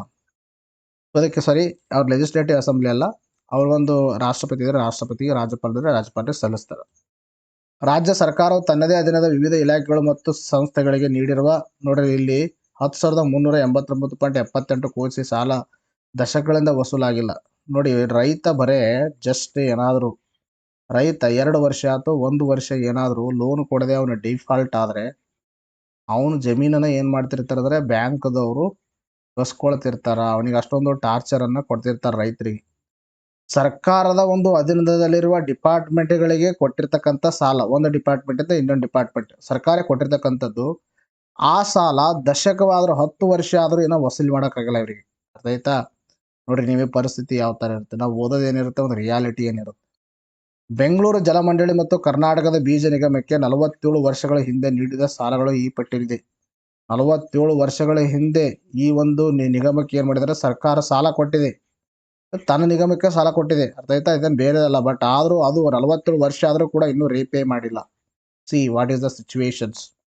2022-23ನೇ ಆರ್ಥಿಕ ವರ್ಷಕ್ಕೆ ಸಂಬಂಧಿಸಿದಂತೆ ರಾಜ್ಯ ಹಣಕಾಸು ಲೆಕ್ಕಪತ್ರಗಳ ಕುರಿತು ಪ್ರಧಾನ ಮಹಾಲೆಕ್ಕರು ಕಂಟ್ರೋಲ್ ಆಡಿಟರ್ ವರದಿಯನ್ನು ವಿಧಾನಸಭೆಯಲ್ಲಿ ಮಂಡಿಸಿದ್ದಾರೆ. ಇನ್ನು ಭಾರತ ಒಂದು ಕಂಟ್ರೋಲ್ ಮತ್ತು ಆಡಿಟರ್ ಜನರಲ್ ಬಗ್ಗೆ ಇಂಪಾರ್ಟೆಂಟು, ಎಕ್ಸಾಮಲ್ಲಿ ಸುಮಾರು ಬಾರಿ ಕೇಳಿದರೆ ಇವ್ರ ಬಗ್ಗೆ ನಾವು ಏನು ಮಾಡೋಣ ಡಿಸ್ಕಷನ್ ಮಾಡೋಣ. ಆಯ್ತಾ? ಇವ್ರ ಬಗ್ಗೆ ಓದಲಿದ್ರೆ ನ್ಯೂಸ್ ಏನಾಗುತ್ತೆ ಅಪರಿಪೂರ್ಣ ಆಗುತ್ತೆ. ಭಾರತ ಸಂವಿಧಾನದ 148ನೇ ವಿಧಿಯು ಈ ಕಚೇರಿ ಅಧಿಕಾರವನ್ನು ಸ್ಥಾಪಿಸಿದೆ. ಅದಕ್ಕೆ ಭಾರತ 148ನೇ ವಿಧಿ ಯಾರ ಬಗ್ಗೆ ಹೇಳುತ್ತೆ? ಕಂಟ್ರೋಲರ್ ಆಡಿಟರ್ ಜನರಲ್ ಬಗ್ಗೆ ಹೇಳುತ್ತೆ. ಆಯ್ತಾ? ಕಂಟ್ರೋಲರ್ ಮತ್ತು ಆಡಿಟರ್ ಜನರಲ್ ಅನ್ನು ಭಾರತ ರಾಷ್ಟ್ರಪತಿಗಳು ಏನು ಮಾಡ್ತಾರೆ ನೇಮಕ ಮಾಡ್ತಾರೆ. ಇವ್ರಿಗೆ ನೇಮಕ ಮಾಡೋರು ಯಾರು? ಭಾರತದ ರಾಷ್ಟ್ರಪತಿಗಳು. ಇನ್ನು ಭಾರತದ ಕಂಟ್ರೋಲ್ ಮತ್ತು ಆಡಿಟರ್ ಜನರಲ್ ಅವರು ರಾಷ್ಟ್ರೀಯ ಮತ್ತು ರಾಜ್ಯ ಸರ್ಕಾರಗಳ ವೆಚ್ಚಗಳು, ಬಾಹ್ಯ ಮತ್ತು ಆಂತರಿಕ ಲೆಕ್ಕ ಶೋಧನೆಗಳಿಗೆ ಜವಾಬ್ದಾರಾಗಿರುವ ಒಂದು ಉನ್ನತ ಪ್ರಾಧಿಕಾರವಾಗಿದೆ. It is extremely important. Control auditor general ಅಂತಕ್ಕಂಥವ್ರು ಕ್ಯಾಗ್ ಅಂತಕ್ಕಂಥ ಒಂದು ಸಂಸ್ಥೆ ಏನಿದೆ ಅದೇನು ಮಾಡುತ್ತಂದ್ರೆ ಈ ಒಂದು ಸರ್ಕಾರ ಮಾಡಿರ್ತಕ್ಕಂಥ ವೆಚ್ಚಗಳು, either it is the central government or it may be ಏನಂದರೆ ಸ್ಟೇಟ್ ಗೌರ್ಮೆಂಟ್, ಎಷ್ಟು ಎಕ್ಸ್ಪೆಂಡಿಚರ್ ಮಾಡ್ತಾ ಇದ್ದೇವೆ, ಯಾವ ಥರ ಅದನ್ನು ಬಳಸ್ತಾ ಇದ್ದೇವೆ ಹಣ ಅನ್ನೋದನ್ನು ಏನು ಮಾಡುತ್ತಂದರೆ ಇದು ಅಡಿಟ್ ಮಾಡುತ್ತೆ. ಅರ್ಥ ಆಯ್ತಾ? ಬಟ್ ಇನ್ನೊಂದು ಏನಂದರೆ ಇದು ಒಂದು ಡಿಮೆರಿಟ್ ಅಂತ ಹೇಳ್ಬೋದು ನಾವು. ಡಿಮೆರಿಟ್ ಯಾವುದಂದರೆ ಖರ್ಚು ಆದ ಮೇಲೆ ಇದೇನು ಮಾಡುತ್ತೆ ರೆಕಮೆಂಡೇಶನನ್ನು ಕೊಡುತ್ತೆ. ಸೊ ಅದಕ್ಕೆ ಇದು ಫಸ್ಟೇ ರೆಕಮೆಂಡೇಶನ್ ಕೊಡಲ್ಲ, ಇಷ್ಟಿಷ್ಟು ಕ್ಷೇತ್ರದಲ್ಲಿ ಇಷ್ಟು ಖರ್ಚು ಮಾಡಿರಿ ಅಂತ. ಖರ್ಚು ಆದಮೇಲೆ ಏನು ಮಾಡುತ್ತೆ ರೆಕಮೆಂಡೇಶನನ್ನು ಕೊಡುತ್ತೆ. ಅರ್ಥ ಆಯ್ತಾ? It is one of the demerit. ಇದನ್ನು ನೀವು ಏನು ಮಾಡ್ಬೋದು ಮೇನ್ಸ್ ಆನ್ಸರ್ ರೈಟಿಂಗಲ್ಲಿ ಬಳಿಬೋದು. ಅರ್ಥ ಆಯ್ತಾ? ನೋಡಿ ಸುಪ್ರೀಂ ಕೋರ್ಟ್ನ ನ್ಯಾಯಾಧೀಶರ ರೀತಿಯಲ್ಲಿ ತೆಗೆದುಹಾಕ್ಬೋದು, ಗೊತ್ತಿರಬೇಕು. ಸುಪ್ರೀಂ ಕೋರ್ಟ್ ನ್ಯಾಯಾಧೀಶರು ಯಾವ ಥರ ತೆಗೆದುಹಾಕ್ತಾರೋ ಆ ರೀತಿಯಲ್ಲಿ ತೆಗೆದುಹಾಕ್ಬೇಕು ಇವರಿಗೆ. ಇವರ ಸಂಬಳ ಆಗಿರ್ಬೋದು, ಸೇವಾ ಷರತ್ತುಗಳಾಗಿರ್ಬೋದು, ಗೈರು ಹಾಜರಿ ರಜೆಗಳಾಗಿರ್ಬೋದು, ಪಿಂಚಣಿ ಆಗಿರ್ಬೋದು, ನಿವೃತ್ತಿ ವಯಸ್ಸು ಎಲ್ಲ ಏನು ಮಾಡುತ್ತಂದರೆ ಭಾರತ ಸಂಸತ್ತು ನಿರ್ಧಾರ ಮಾಡುತ್ತೆ. ಅಧಿಕಾರವಧಿ 60-65 ವಿಚ್ ಜರ್ಲಿಯರು. ಅರ್ಥ ಆಯ್ತಾ? ಭಾರತ ಮೊದಲ ಕಂಟ್ರೋಲ್ ಮತ್ತು ಆಡಿಟರ್ ಜನರಲ್ ಯಾರಾದರೆ ವಿ ನರಹರಿಯ ರಾವ್ ಅವರು ಏನು ಮಾಡಿದರು ಕಾರ್ಯವನ್ನು ನಿರ್ವಹಿಸಿದ್ದಾರೆ. ಪ್ರಸ್ತುತ ಕಂಟ್ರೋಲ್ ಮತ್ತು ಆಡಿಟರ್ ಜನರಲ್ ಗಿರೀಶ್ ಚಂದ್ರ ಮುರ್ಮು ಅವರು ಏನು ಮಾಡ್ತಾ ಇದ್ದಾರೆ ಕಾರ್ಯವನ್ನು ನಿರ್ವಹಿಸ್ತಾ ಇದ್ದಾರೆ. ಬಹಳ ಇಂಪಾರ್ಟೆಂಟ್ ಆಗಿರ್ತಕ್ಕಂಥ ಇನ್ಫಾರ್ಮೇಷನ್ನು ಎಲ್ಲರೂ ತಲೆಯಲ್ಲಿ ಇಟ್ಕೋಬೇಕು. ಅರ್ಥ ಆಯ್ತಾ? ಇದ್ರ ಮೇಲೆ ಪ್ರಶ್ನೆಯನ್ನು ಕೇಳ್ತಾರೆ. ನೋಡಿ ಯಾರಿಗೆ ನಾವು ಮೆಂಬರ್ಶಿಪ್ ಬೇಕು ನೀವು ಮೆಂಬರ್ಶಿಪ್ ಲೆವೆಲನ್ನು ತೊಗೊಳ್ಬೋದು. ಅಲ್ಲಿ ಜಾಯಿನ್ ಬಟನ್ ಇದೆ, ಜಾಯಿನ್ ಬಟನ್ನ ಕ್ಲಿಕ್ ಮಾಡೋ ಮುಖಾಂತರ KPSC KS ಅಂತಿದೆ, ಇನ್ನು KSP PC PSI ಅಂತಿದೆ. ಒಂದು ಎಕ್ಸ್ಕ್ಲೂಸಿವ್ ವಿಡಿಯೋಸ್ಗಳನ್ನು ಬೂಸ್ಟರ್ ಕ್ಲಾಸ್ಗಳನ್ನು ನೀವೇನು ಮಾಡ್ಬೋದು ಅದರಲ್ಲಿ ನೋಡ್ಬೋದು. ಮಂತ್ಲಿ ಕರೆಂಟ್ ಅಫೇರ್ಸು ಕೂಡ ಸಿಗುತ್ತೆ ನಿಮಗೆ. ನೋಡಿ ನೆಕ್ಸ್ಟ್ ಪ್ರಶ್ನೆ ಕೇಳಿದರೆ ದಾದಾ ಸಾಹೇಬ್ ಫಾಲ್ಕೆ ಪ್ರಶಸ್ತಿಯನ್ನು ಯಾವ ಕ್ಷೇತ್ರಕ್ಕೆ ನೀಡಲಾಗುತ್ತದೆ ಅಂತ ಪ್ರಶ್ನೆಯನ್ನು ಕೇಳಿದ್ದಾರೆ. ಅದಕ್ಕೆ ಸರಿಯಾಗಿರ್ತಕ್ಕಂಥ ಉತ್ತರ ಎರಡನೇ ಆಪ್ಷನ್. ನೋಡಿದ್ರ ಮೇಲೆ ಪ್ರಶ್ನೆ ಯಾಕೆ ಕೇಳಲಾಗಿದೆ ಅಂದರೆ ಇಂದಿರಾ ನರ್ಗೀಸ್ ಹೆಸರಿಗೆ ಕೋಕ್ ಅಂತ ರಾಷ್ಟ್ರೀಯ ಸಿನಿಮಾ ಪ್ರಶಸ್ತಿ ಹೆಸರು ಬದಲಾಯಿಸಿದ ಕೇಂದ್ರ ಸರ್ಕಾರ ಅಂತ ನ್ಯೂಸ್ ಪೇಪರ್ ಆರ್ಟಿಕಲ್ ಕಾಣಿಸ್ಕೊಂಡಾಗ ಅದರ ಮೇಲೆ ಪ್ರಶ್ನೆಯನ್ನು ಕೇಳಲಾಗಿದೆ. ಇದರ ಕುರಿತು ಡಿಸ್ಕಷನ್ ಮಾಡೋಣ ನೋಡಿ. ರಾಷ್ಟ್ರೀಯ ಸಿನಿಮಾ ಪ್ರಶಸ್ತಿಗಳ ಪೈಕಿ ಇಂದಿರಾ ಗಾಂಧಿ ಅತ್ಯುತ್ತಮ ಮೊದಲ ಸಿನಿಮಾ ಪ್ರಶಸ್ತಿ ಅರ್ಥಾಯ್ತಾ. ಇಂದಿರಾ ಗಾಂಧಿ ಅತ್ಯುತ್ತಮ ಮೊದಲ ಸಿನಿಮಾ ಪ್ರಶಸ್ತಿಯನ್ನು ನೀಡಲಾಗ್ತಾ ಇತ್ತು. ಈ ಹೆಸರಿನ ಇಂದಿರಾ ಗಾಂಧಿ ಅತ್ಯುತ್ತಮ ಮೊದಲ ಸಿನಿಮಾ ಪ್ರಶಸ್ತಿ ಅಂತ ಇದೊಂದು ಸಿನಿಮಾ ಪ್ರಶಸ್ತಿ ಆಯ್ತಾ. ರಾಷ್ಟ್ರೀಯ ಒಂದು ಸಿನಿಮಾ ಪ್ರಶಸ್ತಿಗಳಲ್ಲಿ ಒಂದು. ತದನಂತರದಲ್ಲಿ ಇನ್ನೊಂದು ನರ್ಗೀಸ್ ದತ್ ಅತ್ಯುತ್ತಮ ರಾಷ್ಟ್ರೀಯ ಭಾವೈಕ್ಯ ಚಲನಚಿತ್ರ ಪ್ರಶಸ್ತಿ ಅಂತಕ್ಕಂಥದ್ದು ಇನ್ನೊಂದು. ಈ ಎರಡು ಪ್ರಶಸ್ತಿಗಳನ್ನ ರಾಷ್ಟ್ರೀಯ ಸಿನಿಮಾ ಪ್ರಶಸ್ತಿಗಳನ್ನಾಗಿ ನೀಡಲಾಗ್ತಾ ಇತ್ತು. ಬಟ್ ಇವಾಗ ಕೇಂದ್ರ ಸರ್ಕಾರ ಏನು ಮಾಡಿದೆ ಅಂದರೆ ಇವೆರಡೂ ಹೆಸರುಗಳನ್ನ ಬದಲಾವಣೆಯನ್ನು ಮಾಡಿದೆ. ಯಾಕೆ ಮಾಡಿದೆ ಅಂತ ರೀಸನ್ ಕೇಳಬೇಡಿ. It is may be political issue. ಅದು ನಮಗೆ ಎಕ್ಸಾಮಿಗೆ ಇಂಪಾರ್ಟೆಂಟ್ ಅಲ್ಲ. ಇಂದಿರಾ ಗಾಂಧಿ ಅತ್ಯುತ್ತಮ ಮೊದಲ ಸಿನಿಮಾ ಪ್ರಶಸ್ತಿಯ ಹೆಸರನ್ನು ನಿರ್ದೇಶಕ ಅತ್ಯುತ್ತಮ ಮೊದಲ ಸಿನಿಮಾ ಪ್ರಶಸ್ತಿ ಅಂತ ಬದಲಾವಣೆ ಮಾಡಿದೆ. ಅರ್ಥ ಆಯ್ತಾ. ಇನ್ನು ನರ್ಗೇಶ್ ದತ್ ಅತ್ಯುತ್ತಮ ರಾಷ್ಟ್ರೀಯ ಭಾವೈಕ್ಯ ಚಲನಚಿತ್ರ ಪ್ರಶಸ್ತಿಯ ಹೆಸರನ್ನು ರಾಷ್ಟ್ರೀಯ ಸಾಮಾಜಿಕ ಮತ್ತು ಪರಿಸರ ಮೌಲ್ಯಗಳನ್ನು ಉತ್ತೇಜಿಸುವ ಅತ್ಯುತ್ತಮ ಸಿನಿಮಾ ಎಂದು ಬದಲಾವಣೆಯನ್ನು ಮಾಡಿದ್ದಾರೆ. ಹೆಸರನ್ನು ಯಾವ ತರ ಬದಲಾವಣೆ ಮಾಡಿದ್ದಾರೆ ಅಂತಕ್ಕಂಥ ಗೊತ್ತಿರಬೇಕು. ಯಾವ ಒಂದು ಪ್ರಶಸ್ತಿಗಳನ್ನು ಬದಲಾವಣೆ ಮಾಡಿದ್ದಾರೆ ಅಂತಾನು ಗೊತ್ತಿರಬೇಕು. ಇನ್ನೊಂದೇನೆಂದರೆ ದಾದಾ ಸಾಹೇಬ್ ಫಾಲ್ಕೆ ಪ್ರಶಸ್ತಿ ಸೇರಿದಂತೆ ಕೆಲವು ಪ್ರಶಸ್ತಿಗಳನ್ನು ನೀಡುವ ನಗದು ಮೊತ್ತವನ್ನು ಕೂಡ ಹೆಚ್ಚಿಸಲಾಗಿದೆ. ಇಲ್ಲಿ ನಿಮಗೆ ಕೊಟ್ಟಿದ್ದಾರೆ ದಾದಾ ಸಾಹೇಬ್ ಫಾಲ್ಕೆ ಪ್ರಶಸ್ತಿಯನ್ನ 10 ಲಕ್ಷದಿಂದ 15 ಲಕ್ಷಕ್ಕೆ ಆಯ್ತಾ. ದಾದಾ ಸಾಹೇಬ್ ಫಾಲ್ಕೆ ಪ್ರಶಸ್ತಿಯನ್ನ ಮೊತ್ತವನ್ನು 10 ಲಕ್ಷದಿಂದ 15 ಲಕ್ಷಕ್ಕೆ ಏರಿಕೆ ಮಾಡಿದ್ದಾರೆ ಅಂತಕ್ಕಂಥ ಗೊತ್ತಿರಬೇಕು. ಮತ್ತು ಇವುಗಳ ಎರಡೂ ಹೆಸರುಗಳನ್ನ ಬದಲಾವಣೆ ಮಾಡಿರತಕ್ಕಂಥ ತಮ್ಮ ತಲೆಯಲ್ಲಿ ಉಳಿಬೇಕು. ಎಕ್ಸಾಮ್ ಅಲ್ಲಿ ಇದ್ರ ಮೇಲೆ ಪ್ರಶ್ನೆಯನ್ನ ಕೇಳಬಹುದು ನೋಡಿ. ನೆಕ್ಸ್ಟ್ ಕ್ವಶನ್ ಕೇಳಿದ್ರೆ ಭಾರತ ಮುಖ್ಯ ಚುನಾವಣಾ ಆಯುಕ್ತರ ಅಧಿಕಾರಾವಧಿ ಅಂತ ಕೊಟ್ಟಿದ್ದಾರೆ. ಅದಕ್ಕೆ ಸರಿಯಾಗಿರ್ತಕ್ಕಂಥ ಉತ್ತರ ಆದರೆ ಅವರು ಯೂಶ್ವಲಿ 6 ವರ್ಷ ಅಧಿಕಾರಾವಧಿಯನ್ನು ಹೊಂದಿರ್ತಾರೆ. ಬಟ್ ಅದು ಕೊನೆ ನಿವೃತ್ತಿ ಇಲ್ಲಿ ಕೊಟ್ಟಿಲ್ಲ. ಬಟ್ ಇಲ್ಲಿ ಆಪ್ಷನ್ಗಳ ಮುಖಾಂತರ 6 ವರ್ಷ ಇದಕ್ಕೆ ಸರಿಯಾಗಿರ್ತಕ್ಕಂಥ ಉತ್ತರ ನೋಡಿ. ಇಲ್ಲಿ ನ್ಯೂಸ್ ಪೇಪರ್ ಆರ್ಟಿಕಲ್ ಏನಂತ ಕಾಣಿಸ್ಕೊಂಡ್ರೆ ಸಿಇಸಿ ನೇಮಕ ಕಾಯ್ದೆಗೆ ತಡೆ ಇಲ್ಲ. ಸೊ ಈಗಾಗಲೇ ತಮಗೆ ಗೊತ್ತಿರ್ತಕ್ಕಂಥ ವಿಚಾರ ಏನಂದ್ರೆ ಇಲೆಕ್ಷನ್ ಕಮಿಷನರ್, ತದನಂತರದಲ್ಲಿ ಚೀಫ್ ಇಲೆಕ್ಷನ್ ಕಮಿಷನರ್ ಆಯ್ತಾ. ಚೀಫ್ ಇಲೆಕ್ಷನ್ ಕಮಿಷನ್ ಮತ್ತು ಇಲೆಕ್ಷನ್ ಕಮಿಷನ್ಗಳನ್ನ ಆಯ್ಕೆ ಮಾಡಬೇಕಂದ್ರೆ ಏನ್ ಮಾಡಿತ್ತು ಅಂದ್ರೆ ಸುಪ್ರೀಂ ಕೋರ್ಟ್ ಏನ್ ಮಾಡಿತ್ತು, ಒಂದು ಆದೇಶವನ್ನ ಹೊರಡಿಸಿತ್ತು.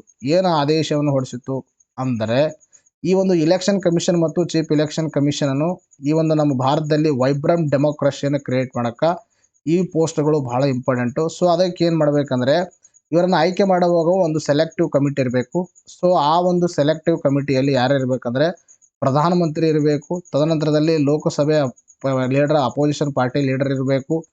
ತದನಂತರದಲ್ಲಿ ಇನ್ನೊಂದು ಏನಂದ್ರೆ ಇದರಲ್ಲಿ ಸುಪ್ರೀಂ ಕೋರ್ಟ್ನ CJA chief justice of India ಇರಬೇಕಂತ ಸುಪ್ರೀಂ ಕೋರ್ಟ್ ಆದೇಶವನ್ನು ಹೊರಡಿಸಿತ್ತು. ಸೊ ಈ ಆದೇಶವನ್ನ ಕ್ವಾಶ್ ಮಾಡಿಬಿಟ್ಟು ಈ ಆದೇಶವನ್ನು ಪಾಲಿಸದೆ ಕೇಂದ್ರ ಸರ್ಕಾರ ಏನು ಮಾಡ್ತಂದ್ರೆ ಇಲ್ಲಿರ್ತಕ್ಕಂಥ CJIಯನ್ನು ತೆಗೆದು ಹಾಕಿಬಿಟ್ಟಿದೆ. ಸೆಲೆಕ್ಟಿವ್ ಕಮಿಟಿಯಲ್ಲಿ CJI ಇರಬಾರ್ದು ಅಂತಕ್ಕಂಥದ್ದು ಕೇಂದ್ರ ಸರ್ಕಾರ ಈಗಾಗಲೇ ಏನು ಮಾಡಿದೆ, ಅದನ್ನು ಅಮೆಂಡ್ಮೆಂಟ್ ತಂದುಬಿಟ್ಟಿದೆ. ಅರ್ಥಾಯ್ತಾ. ಅಮೆಂಡ್ಮೆಂಟ್ ತಂದು ಆದೇಶವನ್ನು ಅಂದ್ರೆ ಆ್ಯಕ್ಟು ಕೂಡ ಆಗಿದೆ. ಅದರ ಅರ್ಥ ಆ್ಯಕ್ಟ್ ಆದಮೇಲೆ ಸುಪ್ರೀಂ ಕೋರ್ಟ್ ಅದನ್ನು ರಿವ್ಯೂ ಮಾಡ್ಬೋದು. ಅರ್ಥಾಯ್ತಾ. ಇದು ಕಾನ್ಸ್ಟಿಟ್ಯೂಷನಲ್ಲಿ ವ್ಯಾಲಿಡ್ ಅದನೋ ಇಲ್ವೋ ಅಂತಕ್ಕಂಥದ್ದು. ಈಗ ಇತ್ತೀಚೆಗೆ ಏನಾಗಿದೆ ಅಂದರೆ ಒಂದು ಪಿಟಿಷನನ್ನು ಹಾಕಿದರು. ಸೊ ಆ ಪಿಟಿಷನನ್ನು ಹಿಯರಿಂಗ್ ಮಾಡುವಾಗ ಸುಪ್ರೀಂ ಕೋರ್ಟ್ ಏನು ಮಾಡಿದೆ ಅಂದರೆ ಅದು ಸರ್ಕಾರ ತೆಗೆದುಕೊಂಡಿರ್ತಕ್ಕಂಥ ನಿರ್ಧಾರ ಸರಿ ಅಂತ ಏನು ಮಾಡಿದೆ ಹೇಳಿರ್ತಕ್ಕಂಥದ್ದು. ಸಿಇಸಿ ನೇಮಕ ಕಾಯ್ದೆಗೆ ತಡೆ ಇಲ್ಲ, ತಡೆ ನಾವು ಮಾಡಲ್ಲ ಅಂತಕ್ಕಂಥದ್ದು ಏನು ಮಾಡಿದೆ ಅಂದರೆ ಈ ಒಂದು ಸಂವಿಧಾನ ಏನು ಹೇಳಿದೆ ಸುಪ್ರೀಂ ಕೋರ್ಟ್ ಆದೇಶವನ್ನು ಹೊರಡಿಸಿರ್ತಕ್ಕಂಥದ್ದು. ಅರ್ಥಾಯ್ತಾ. ಇಷ್ಟು ಗೊತ್ತಿರಬೇಕು ತಮಗೆ. ಹಾಗಾದ್ರೆ ಇದರಲ್ಲಿ ನಾನು ಈಗಾಗಲೇ ನಿಮಗೆ election commission, chief election commissioner, ವಯಸ್ಸೇನು, ಆಯ್ಕೆ ಏನು, ಯಾರ್ಯಾರಿಗೆ ಇಲೆಕ್ಷನ್ ನಡೆಸ್ತಾರ, ವಿ ಆಲ್ರೆಡಿ ಡಿಸ್ಕಸ್ಡ್ ಚುನಾವಣೆ ಆತ ರಾಷ್ಟ್ರೀಯ ಮತದಾರ ದಿನ ಸಂದರ್ಭದಲ್ಲಿ ಎಲ್ಲವನ್ನ ಹೇಳಿದ್ದೀನಿ. ಸೊ ಇವತ್ತು ನ್ಯೂಸಲ್ಲಿ ಇರ್ತಕ್ಕಂಥ ಕಾಂಟೆಕ್ಸ್ಟ್ ಅನ್ನು ನೋಡೋಣ. ಸುಪ್ರೀಂ ಕೋರ್ಟ್ನ ಮುಖ್ಯ ನ್ಯಾಯಮೂರ್ತಿ ಇಲ್ಲದ ಸಮಿತಿ ಮುಖ್ಯ ಚುನಾವಣಾ ಆಯುಕ್ತ ಮತ್ತು ಚುನಾವಣಾ ಆಯುಕ್ತರನ್ನು ನೇಮಕ ಮಾಡಲು ಅವಕಾಶ ಕಲ್ಪಿಸುವ ಹೊಸ ಕಾಯ್ದೆಗೆ ತಡೆ ನೀಡಲು ಸುಪ್ರೀಂ ಕೋರ್ಟ್ ನಿರಾಕರಿಸಿದೆ. ತಡೆಯನ್ನು ಹಿಡಿವಿರಿ ಅಂತ ಏನಾಗಿತ್ತು, ಪಿಟಿಷನ್ ಹಾಕಿತ್ತು. ಬಟ್ ಈ ಒಂದು ನಾವು ತಡೆ ಹಿಡಿಯಲ್ಲ ಅಂತ ಸುಪ್ರೀಂ ಕೋರ್ಟ್ ಏನು ಮಾಡಿದೆ, ಹೇಳಿಕೆಯನ್ನ ನೀಡಿರ್ತಕ್ಕಂಥದ್ದು. ಅರ್ಥ ಆಯ್ತಾ. ಹಾಗಾದ್ರೆ ಪ್ರಸ್ತುತ ಆಯ್ಕೆ ಪ್ರಕ್ರಿಯೆ ಯಾವ ಥರ ಇದೆ ಅಂದರೆ ನೋಡ್ರಿ, ಒಂದು ಏನಿರುತ್ತಂದರೆ ಒಂದು ಸೆಲೆಕ್ಟಿವ್ ಕಮಿಟಿ ಆಯ್ತಾ. ಸೆಲೆಕ್ಟಿವ್ ಕಮಿಟಿ ಅಥವಾ ಸೆಲೆಕ್ಷನ್ ಕಮಿಟಿ ಅಂತ ಹೇಳ್ತೀವಿ. ಆ ಸೆಲೆಕ್ಷನ್ ಕಮಿಟಿಯನ್ನು ಸ್ಥಾಪನೆ ಮಾಡಲಾಗುತ್ತೆ. ಆ ಸೆಲೆಕ್ಷನ್ ಕಮಿಟಿಯಲ್ಲಿ ಸುಮಾರು 5 ಜನ ಇರ್ತಾರೆ. ಸೊ ಅಲ್ಲಿ ಇನ್ಕ್ಲೂಡಿಂಗ್ PM ಇರ್ತಾರೆ. ತದನಂತರದಲ್ಲಿ ಆಮೇಲೆ ಅಪೋಸಿಷನ್ ಪಾರ್ಟಿ ಲೀಡರು ಲೋಕಸಭೆಯಲ್ಲಿ. ತದನಂತರದಲ್ಲಿ ಇನ್ನೂ ಯಾರು ಇರ್ತಾರೆ, ಕ್ಯಾಬಿನೆಟ್ ಸಚಿವರು. ಮತ್ತು ಕ್ಯಾಬಿನೆಟ್ ಸಚಿವರು PM ಅನ್ನು ಆಯ್ಕೆ ಮಾಡ್ತಾರೆ. ಇವರು ಒಂದು ಏನು ಮಾಡ್ತಾರೆ, ರೆಕಮೆಂಡೇಶನ್ ಕೊಡ್ತಾರೆ. ಸೊ ಈ ಒಂದು ರೆಕಮೆಂಡೇಶನ್ ಮೇರೆಗೆ ರಾಷ್ಟ್ರಪತಿಯರು ಏನ್ ಮಾಡ್ತಾರ, ಪ್ರೆಸಿಡೆಂಟ್ ಏನ್ ಮಾಡ್ತಾರ, ಅವರನ್ನ ಆಯ್ಕೆ ಮಾಡ್ತಾರೆ. ಸಿಂಪ್ಲಿಫೈಡ್ ಈ ತರ ಪ್ರೊಸೀಜರ್ ಪ್ರಸ್ತುತವಾಗಿದೆ. ಭಾರತದ ಸರ್ಕಾರ ಕಾರ್ಯದರ್ಶಿ ಹುದ್ದೆಗೆ ಸಮಾನವಾದ ಹುದ್ದೆಯನ್ನು ಹೊಂದಿರುವ ವ್ಯಕ್ತಿಗಳನ್ನು ನೇಮಕ ಮಾಡಲಾಗುತ್ತೆ. ಈ ಹುದ್ದೆಗೆ ಇಲೆಕ್ಷನ್ ಕಮಿಷನರ್ ಮತ್ತು ಚೀಫ್ ಎಲೆಕ್ಷನ್ ಕಮಿಷನರ್ ಹುದ್ದೆಗಳಿಗೆ ಇನ್ನು ಆಯ್ಕೆ ಸಮಿತಿಯ ಶಿಫಾರಸಿನ ಮೇರೆಗೆ ಆಯ್ಕೆ ಮಾಡಲಾಗುತ್ತೆ. ಸೆಲೆಕ್ಷನ್ ಕಮಿಟಿ ಅಂತ ನಾನು ಹೇಳಿದ್ದೀನಿ.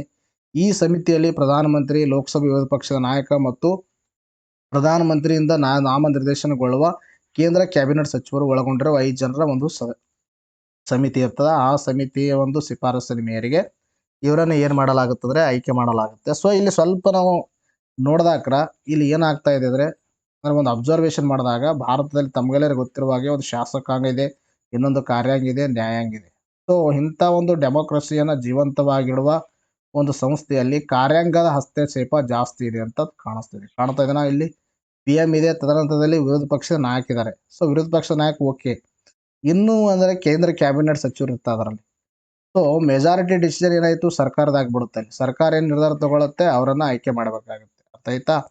ಸೊ ಇಲ್ಲಿ ಅದು ಒಂದು ಇಂಡಿಪೆಂಡೆಂಟ್ ಬಾಡಿ ಹೌದು, ಬಟ್ ಇಲ್ಲಿ ಸರ್ಕಾರದ ಹಸ್ತಕ್ಷೇಪ ಹೆಚ್ಚಿಗಿದೆ, ಕಾರ್ಯಾಂಗದ ಹಸ್ತಕ್ಷೇಪ ಹೆಚ್ಚಿಗಿದೆ ಅಂತ ಕೆಲವೊಂದು ಕೇಸುಗಳಲ್ಲಿ ಹೇಳಲಾಗಿತ್ತು. ದಿನೇಶ್ ಗೋಸ್ವಾಮಿ ಸಮಿತಿ ಅರ್ಥಾಯ್ತಾ 1999 ಎಲೆಕ್ಟ್ರಲ್ ರಿಫಾರ್ಮ್ ಅರ್ಥಾಯ್ತಾ ಎಲೆಕ್ಟ್ರಲ್ ರಿಫಾರ್ಮ್ ಮೇಲೆ ಸ್ಥಾಪನೆಯಾಗಿರ್ತಕ್ಕಂಥ ಕಮಿಟಿ. ಈ ಕಮಿಟಿ ಒಂದು ರೆಕಮೆಂಡೇಶನ್ ಅನ್ನು ಕೊಟ್ಟಿತ್ತು. ಏನಂದ್ರೆ ಆಯ್ಕೆ ಸಮಿತಿಯಲ್ಲಿ ಭಾರತದ ನ್ಯಾಯಮೂರ್ತಿ ಅರ್ಥಾಯ್ತಾ ಭಾರತ ಮುಖ್ಯ ನ್ಯಾಯಮೂರ್ತಿ ಇರಬೇಕೆಂದು ಶಿಫಾರಸು ಮಾಡಿತ್ತು. ಆದರೆ ಇದನ್ನ ಕ್ವಾಶ್ ಮಾಡಿಬಿಟ್ಟು ಈ ಕೇಂದ್ರ ಸರ್ಕಾರ ಏನು ಮಾಡಿದೆ, ಹೊಸ ಒಂದು ಕಾಯ್ದೆಯನ್ನು ಜಾರಿಗೆ ತಂದಿದೆ. ಅದು ಯಾವ ತರ ಇದೆ ಅಂತಕ್ಕಂಥ ನಾನು ಹೇಳಿದೆ. PM ಸೂರ್ಯ ಹರ್ ಘರ್ ಮುಫ್ತ್ ಬಿಜಿಲಿ ಯೋಜನೆ ಅಡಿಯಲ್ಲಿ ಎಷ್ಟು ಕುಟುಂಬಗಳಿಗೆ ಪ್ರೋತ್ಸಾಹಿಸಲಾಗಿದೆ ಅಂತ ಪ್ರಶ್ನೆಯನ್ನು ಕೇಳಿದರೆ ಅದಕ್ಕೆ ಸರಿಯಾಗಿರ್ತಕ್ಕಂಥ ಉತ್ತರ 1 ಕೋಟಿ ಒಂದು ಮನೆಗಳಿಗೆ ಅಥವಾ ಅಷ್ಟೊಂದು ಕುಟುಂಬಗಳಿಗೆ ಇದರಿಂದ ಹೆಲ್ಪ್ ಆಗಲಿದೆ. ಅರ್ಥ ಆಯ್ತಾ? ಜನರು ತಮ್ಮ ಚಾವಣಿಯಲ್ಲಿ ಸೌರ ಫಲಕಗಳನ್ನು ಅಳವಡಿಸಲು ಪ್ರೋತ್ಸಾಹಿಸುವ ಯೋಜನೆಯನ್ನ PM ಸೂರ್ಯ ಘರ್ ಅರ್ಥ ಆಯ್ತಾ PM ಘರ್ ಮುಫ್ತ್ ಬಿಜಿಲಿ ಯೋಜನೆ ಎಂದು ಕರೆಯಲಾಗುವುದೆಂದು ಪ್ರಧಾನಿ ನರೇಂದ್ರ ಮೋದಿ ಘೋಷಿಸಿದ್ದಾರೆ. ಅರ್ಥ ಇದ್ರ ಬಗ್ಗೆ ನಾನು ಪ್ರೀವಿಯಸ್ ಕ್ಲಾಸಲ್ಲಿ ಕೂಡ ಹೇಳಿದ್ದೀನಿ, ಬಟ್ ಇನ್ನೊಂದು ಬಾರಿ ನಾನು ನಿಮಗೆ ಹೇಳ್ತಾ ಇದ್ದೀನಿ. PM ಸೂರ್ಯ ಘರ್ ಮುಫ್ತ್ ಬಿಜಿಲಿ ಯೋಜನೆ ಅಂತಕ್ಕಂಥದ್ದು ಒಂದು ಯೋಜನೆ. ಈ ಯೋಜನೆ ಅಡಿಯಲ್ಲಿ ಸರ್ಕಾರ ಏನು ಮಾಡ್ತಾ ಇದೆ ಅಂದರೆ ಈ ಒಂದು ಸೋಲಾರ್ ಎನರ್ಜಿಗೆ ಬೂಸ್ಟಪ್ ಅನ್ನು ಮಾಡ್ತಾ ಇದೆ. ಸರ್ಕಾರ ಒಂದು ಹಾಕ್ಕೊಂಡಿರ್ತಕ್ಕಂಥ ಒಂದು 2030ಕ್ಕೆ ಏನು ಟಾರ್ಗೆಟ್ ಹಾಕ್ಕೊಂಡಿದೆ, ಹಾಫ್ ಆಫ್ ದಿ ಎನರ್ಜಿ ಏನು ನಾವು ಪ್ರೊಡಕ್ಷನ್ ಮಾಡ್ತೀವಿ ಅದರಲ್ಲಿ ರಿನ್ಯೂಯಬಲ್ ಎನರ್ಜಿ ಇರಬೇಕಂತ. ಸೊ ಅದಕ್ಕೆ ಬೂಸ್ಟಪ್ ಸಿಗುತ್ತೆ. ಅರ್ಥಾಯ್ತಾ 75,000 ಕೋಟಿಗೂ ಹೆಚ್ಚು ಮೌಲ್ಯದ ಈ ಯೋಜನೆ ಪ್ರತಿ ತಿಂಗಳು 300 ಯೂನಿಟ್ಗಳವರೆಗೆ ಉಚಿತ ವಿದ್ಯುತ್ ಒದಗಿಸುವ ಮೂಲಕ 1 ಕೋಟಿ ಕುಟುಂಬಗಳಿಗೆ ವಿದ್ಯುತ್ ಒದಗಿಸುವ ಗುರಿಯನ್ನು ಹೊಂದಿದೆ. ಅರ್ಥಾಯ್ತಾ 1 ಕೋಟಿ ಕುಟುಂಬ ಟಾರ್ಗೆಟ್ ಇಂಪಾರ್ಟೆಂಟು. ಅದರ ಮೊದಲು ಅಂದರೆ ಏನ್ ಅಂತಕ್ಕಂಥದ್ದು ಇಂಪಾರ್ಟೆಂಟು, ಯಾವುದಕ್ಕೆ ಸಂಬಂಧಿಸಿದೆ ಅಂತಕ್ಕಂಥದ್ದು ಇಂಪಾರ್ಟೆಂಟು. ಈ ಯೋಜನೆ ಪ್ರತಿ ತಿಂಗಳು 300 ಯೂನಿಟ್ಗಳಿಗೆ ಉಚಿತ ವಿದ್ಯುತ್ ಒದಗಿಸುವ ಮೂಲಕ 1 ಕೋಟಿ ಮನೆಗಳನ್ನು ಬೆಳಗಿಸುವ ಗುರಿಯನ್ನು ಹೊಂದಿದೆ ಅಂತಕ್ಕಂಥದ್ದು. ಆಯ್ತಾ? ನಾನು ಪ್ರೀವಿಯಸ್ ಕ್ಲಾಸಲ್ಲಿ ಕೂಡ ಈ ಒಂದು ಯೋಜನೆ ಬಗ್ಗೆ ಹೇಳಿದೆ ನಿಮಗೆ. ನೆಕ್ಸ್ಟ್ ಪ್ರಶ್ನೆ ನೋಡಿ, ಲೋಕಸಭೆ ಸದಸ್ಯನಾಗಲು ಕೆಳಗಿನ ಯಾವುದೋ ಅರ್ಹತೆ ತಪ್ಪಾಗಿದೆ ಅಂತ ಪ್ರಶ್ನೆಯನ್ನು ಕೇಳಿದ್ದಾರೆ. ಅದಕ್ಕೆ ಸರಿಯಾಗಿರ್ತಕ್ಕಂಥ ಉತ್ತರ 2ನೇ ಆಪ್ಷನು. ಈ ಆಪ್ಷನ್ ಏನಾಗಿದೆ, ತಪ್ಪಾಗಿರ್ತಕ್ಕಂಥದ್ದು. ಆಯ್ತಾ? ಯಾಕಂದ್ರೆ ಲೋಕಸಭಾ ಸದಸ್ಯನಾಗಬೇಕಾದ್ರೆ 25 ವರ್ಷ ಆಗಿರಬೇಕು. ಇಲ್ಲೆಷ್ಟು ಕೊಟ್ಟಿದ್ರೆ 18 ವರ್ಷ ಅಂತ ಕೊಟ್ಟಿದ್ರೆ ಇದು ತಪ್ಪಾಗಿರ್ತಕ್ಕಂಥದ್ದು. ನೋಡಿ ನ್ಯೂಸ್ ಪೇಪರಲ್ಲಿ ಏನಂತ ಕಾಣಿಸ್ಕೊಂಡಿದೆ, ಒಮ್ಮೆಯೂ ಸಂಸತ್ತು ಚರ್ಚೆಯಲ್ಲಿ ಭಾಗವಹಿಸಿದ ರಾಜ್ಯದ ಸಂಸದರು. ನೋಡ್ರಿ, ಕ್ಯಾಂಡಿಡೇಟ್ಗಳು ಕೆಲವೊಂದು MP ಗಳಾದದ್ದು ಸುಮ್ಮನೆ ಊಳಿಲಿ ಏನಂತಿರ್ತಾವಂದ್ರೆ ಭಾಷಣ ಮಾಡ್ತಿರ್ತಾರೆ. ಅರ್ಥ ಆಯ್ತಾ? ಅವರು ಭಾಷಣ ಎಲ್ಲಿ ಮಾಡಬೇಕಲ್ಲಿ ಮಾಡಲ್ಲ, ಸುಮ್ಮನೆ ಎಲ್ಲಿ ಬಿಟ್ಟು ಒಂದು ಮೈಕ್ ಸಿಕ್ಕಿದೆ ಅಂತ ಎಲ್ಲೆಲ್ಲೋ ಮಾತಾಡ್ತಿರ್ತಾರೆ. ಆಮೇಲೆ ಸಮಾಜದಲ್ಲಿ ಒಂದು ಕೆರಳಿಸುವಂತ ಕೆಲಸವನ್ನ ಮಾಡ್ತಿರ್ತಾರೆ. ಇದು ಒಂದು ಎಂಥ ವಿಚಿತ್ರ ನೋಡ್ರಿ. ಕಳೆದ 5 ವರ್ಷದಲ್ಲಿ ಅರ್ಥ ಆಯ್ತಾ, ನಾನು ಮಾತಾಡ್ತಿರೋದು 5 ವರ್ಷದಲ್ಲಿ ಒಂದು ಬಾರಿನೂ ಕೂಡ ಈ ಒಂದು ಲೋಕಸಭೆ ಚರ್ಚೆಯಲ್ಲಿ ಭಾಗವಹಿಸಿಲ್ಲ ಅವರು. ಅಂಥ ಕ್ಯಾಂಡಿಡೇಟ್ಗಳು ಕೂಡ ಕರ್ನಾಟಕದಲ್ಲಿದೆ. ಟೋಟಲ್ 28 ಒಂದು ಲೋಕಸಭೆ ಸ್ಥಾನಗಳಿದ್ದಾವೆ. ಈ ಲೋಕಸಭೆ 28 ಸ್ಥಾನಗಳಲ್ಲಿ 5 ಜನರು ಸುಮಾರು 4 ಸಂಸದರು 5 ವರ್ಷ ಒಂದು ಚರ್ಚೆಯಲ್ಲಿ ಭಾಗವಹಿಸಿಲ್ಲ. ಹೋಗ್ತಾರೆ, ಹೋಗಿ ಸಹಿ ಮಾಡಿ ಬಂದ್ಬಿಡೋದು. ಅರ್ಥಾತ್ ಎಲ್ಲರ ಮೂಲೆ ಕೂತ್ಕೊಂಡು ಅವ್ರು ಜನರಿಂದ ಆಗಿದ್ದು ಅಲ್ಲಿ ಜನರ ಒಂದು ಸಮಸ್ಯೆಗಳನ್ನು ಹೇಳಬೇಕು ಅಂತಕ್ಕಂಥದ್ದು, ತಮ್ಮ ಕ್ಷೇತ್ರದ ಬೆಳವಣಿಗೆ ಬಗ್ಗೆ ಅಲ್ಲಿ ಒಂದು ಸಮಸ್ಯೆಗಳಂತ ಏನೇನು ಸಮಸ್ಯೆ ಇದಾವೆ ಕರ್ನಾಟಕದಲ್ಲಿ ಅದನ್ನು ತಮ್ಮ ಕ್ಷೇತ್ರದಲ್ಲಿ ಏನೋ ಪ್ರಸ್ತಾಪ ಮಾಡೋದು, ಆ ಚರ್ಚೆಯಲ್ಲಿ ಭಾಗವಹಿಸೋದು ಏನೂ ಇಲ್ಲ. ಚರ್ಚೆ ಮಾಡಿದ್ರೆ ಸುಮ್ಮನೆ ಬಂದ್ಬಿಡೋದು. ಅರ್ಥ ಆಯ್ತಾ? ಏನು ಸಮಸ್ಯೆ ಇದೆ ಗೊತ್ತಿಲ್ಲ, ಬಟ್ ಕರ್ನಾಟಕದಲ್ಲಿ ಮಾತಾಡೋಕ್ಕಂತೂ ಕಮ್ಮಿ ಇಲ್ಲ. ಕರ್ನಾಟಕದ 28 ಲೋಕಸಭಾ ಸದಸ್ಯರ ಪೈಕಿ 4 ತಮ್ಮ 5 ವರ್ಷಗಳ ಅವಧಿಯಲ್ಲಿ ಒಮ್ಮೆಯೂ ಲೋಕಸಭೆ ಒಂದೂ ಚರ್ಚೆಯಲ್ಲಿ ಪಾಲ್ಗೊಂಡಿಲ್ಲ ಎಂಬ ಸಂಗತಿ ಬೆಳಕಿಗೆ ಬಂದಿದೆ. ನೋಡ್ರಿ ಎಷ್ಟು ಭಯಾನಕ ಇದೆ ಇದು. ಅರ್ಥ ಆಯ್ತಾ? ಇಂಥವ್ರಿಗನ್ನ ನಾವು ಏನು ಮಾಡ್ತಾ ಇದ್ದೀವಿ, ಆಯ್ಕೆಯನ್ನು ಮಾಡ್ತಾ ಇದ್ದೀವಿ. ಇತ್ತೀಚೆಗೆ 17ನೇ ಲೋಕಸಭೆ ಅಧಿಕೃತ ಅಂಕಿಅಂಶ ಆಧರಿಸಿ PRS ಲೆಜಿಸ್ಲೇಟಿವ್ ಸಂಸ್ಥೆ ವರದಿಯನ್ನು ಬಿಡುಗಡೆ ಮಾಡಿದೆ. ಸೊ ಇದರಲ್ಲಿ ಕ್ಯಾಂಡಿಡೇಟ್ಗಳು ಯಾವಿದಾವೆ ಅಂದರೆ ಅನಂತ್ ಕುಮಾರ್ ಹೆಗಡೆ ಅವರು, ಅರ್ಥ ಆಯ್ತಾ? ಅನಂತ್ ಕುಮಾರ್ ಹೆಗಡೆ ಅವ್ರ ಹೆಸರು ಇದೆ ನೋಡಿ ಇಲ್ಲಿ. ಇವರು 5 ವರ್ಷದಲ್ಲಿ ಒಂದೂ ಚರ್ಚೆಯಲ್ಲಿ ಭಾಗವಹಿಸಿಲ್ಲ ಇವರು. ಇನ್ನು ರಮೇಶ್ ಜಿಗಜಿಣಗಿ ಮಹಾನುಭಾವರು, ಇವರು ವಿಜಯಪುರದವರು. ತದನಂತರದಲ್ಲಿ BN ಬಚ್ಚೇಗೌಡ, ಇವರು ಬಚ್ಚೇಗೌಡರು, ಇವರು ನೋಡ್ರಪ್ಪ ಚಿಕ್ಕಬಳ್ಳಾಪುರದವರು. ತದನಂತರದಲ್ಲಿ ಶ್ರೀನಿವಾಸ್ ಪ್ರಸಾದ್ ಅವರು, ಇವರು ಚಾಮರಾಜನಗರದವರು. ಈ ಕ್ಯಾಂಡಿಡೇಟ್ಗಳು ಏನಿದಾವೆ 5 ವರ್ಷದಲ್ಲಿ ಒಂದು ಚರ್ಚೆಯಲ್ಲಿ ಭಾಗವಹಿಸದೇ ಇರ್ತಕ್ಕಂಥದ್ದು. ಅರ್ಥಾತ್ ನಾನು ಹೇಳ್ತಾ ಇಲ್ಲ, ಪತ್ರಿಕೆಯಲ್ಲಿ ಬಂದಿರತಕ್ಕಂಥ ಇಶ್ಯೂವನ್ನು ನಿಮ್ಮ ಮುಂದೆ ಹೇಳ್ತಾ ಇದ್ದೀನಿ. ಅರ್ಥಾತ್ ಇಂತಿಂಥವು ಕ್ಯಾಂಡಿಡೇಟ್ಗಳು ಇರ್ತಾವ. ನಾವು ವೋಟಿಂಗ್ ಹಾಕಬೇಕಾದ್ರೆ ಸ್ವಲ್ಪ ನೋಡಿ ಹಾಕಬೇಕು ಅನ್ನೋದನ್ನು ಇದರಿಂದ ನಮಗೆ ಗೊತ್ತಿರಬೇಕು. ಆ ಉದ್ದೇಶದಿಂದ ನಾನು ಇದನ್ನು ತಗೊಂಡಿದ್ದೀನಿ ನಿಮಗೆ. ಆಯ್ತಾ? ನೋಡ್ರಿ, ನೆಕ್ಸ್ಟ್ ಪ್ರಶ್ನೆ ಅಂತ ಕೇಳಿದ್ರೆ, ಲೆಮ್ಕಾ ಬುಕ್ ಆಫ್ ರೆಕಾರ್ಡ್ಸ್ನಲ್ಲಿ ಕೆಳಗಿನ ಯಾರ ಹೆಸರು ಸೇರ್ಪಡೆಯಾದ ಪ್ರಶ್ನೆಯನ್ನು ಕೇಳಿದ್ದಾರೆ. ಸೊ ಇದಕ್ಕೆ ಸರಿಯಾಗಿರ್ತಕ್ಕಂಥ ಉತ್ತರ ಯಾವುದಂದ್ರೆ ಸಿದ್ದರಾಮಯ್ಯ. ಇದಕ್ಕೆ ಬಸವರಾಜ್ ಹೊರಟ್ಟಿ ಇದಕ್ಕೆ ಸರಿಯಾಗಿರ್ತಕ್ಕಂಥ ಉತ್ತರ. ಬಹಳ ಇಂಪಾರ್ಟೆಂಟ್ ನೋಡಿದ್ದು. ಲೆಮ್ಕಾ ಬುಕ್ ಆಫ್ ರೆಕಾರ್ಡ್ಸ್ ಹೊರಟಿಗೆ ಸದಸ್ಯರ ಒಂದು ಅಭಿನಂದನೆ. ಸತತ 8 ಅವಧಿಗೆ ಮೇಲ್ಮನೆ ಸದಸ್ಯರಾಗಿ ಆಯ್ಕೆ ಅಂತ ನ್ಯೂಸ್ ಪೇಪರ್ಲಿ ಆರ್ಟಿಕಲ್ ಕಾಣಿಸಿಕೊಂಡಾಗ ಸೊ ಇದರ ಮೇಲೆ ಪ್ರಶ್ನೆಯನ್ನು ಕೇಳಲಾಗಿದೆ. ನೋಡಿ, ಸತತ 8 ಅವಧಿಗೆ ಒಂದೇ ಕ್ಷೇತ್ರದಿಂದ ಆಯ್ಕೆಯಾಗಿ ದಾಖಲೆ ನಿರ್ಮಿಸಿರುವ ವಿಧಾನ ಪರಿಷತ್ತು ಸಭಾಪತಿ ಬಸವರಾಜ ಹೊರಟ್ಟಿ ಅವರ ಹೆಸರು ಲೆಮ್ಕಾ ಬುಕ್ ಆಫ್ ರೆಕಾರ್ಡ್ಸ್ನಲ್ಲಿ ಸೇರ್ಪಡೆಯಾಗಿದೆ. ನಿಮ್ಗೆ ಎಕ್ಸಾಮಲ್ಲಿ ಕೇಳಬಹುದು, ಇದಕ್ಕೆ ಗೊತ್ತಿರಬೇಕು. ಅರ್ಥ ಆಯ್ತಾ? ಯಾರು ಆಯ್ಕೆಯಾಗಿದ್ದಾರೆ ಅಂತಕ್ಕಂಥದ್ದು.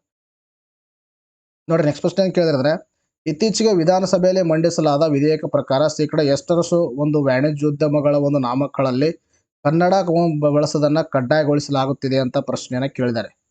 ಅದಕ್ಕೆ ಸರಿಯಾಗಿರ್ತಕ್ಕಂಥ ಉತ್ತರ ಯಾವುದಂದ್ರೆ 60%. ಅರ್ಥ ಆಯ್ತಾ? ಯಾವುದೇ ಒಂದು ವಾಣಿಜ್ಯೋದ್ಯಮ ಅಥವಾ ವ್ಯಾಪಾರ ರಿಲೇಟೆಡ್ ಒಂದು ನಾಮಫಲಕಗಳೇನಿರ್ತಾವ, ಸೊ ಅದರಲ್ಲಿ 60% ಕನ್ನಡವನ್ನು ಬಳಸಬೇಕು ಅಂತಕ್ಕಂಥದ್ದು ಒಂದು ವಿಧೇಯಕವನ್ನು ಸಂಸ್ಕೃತ ಇಲಾಖೆಯ ಪರವಾಗಿ ಕರ್ನಾಟಕದ ಒಂದು ಗೃಹ ಸಚಿವರಾಗಿರ್ತಕ್ಕಂಥ ಯಾರಾದರೆ ಪರಮೇಶ್ವರ್ ಅವರು ಏನು ಮಾಡಿದ್ದಾರೆ, ಈ ವಿಧೇಯಕವನ್ನು ಮಂಡಿಸಿದ್ದಾರೆ. ಸೊ ಆ ವಿಧೇಯಕದಲ್ಲಿ ಏನೇನು ವಿಷಯಗಳಿದಾವೆ ಅಂತಕ್ಕಂಥದ್ದು ಇಂಪಾರ್ಟೆಂಟ್.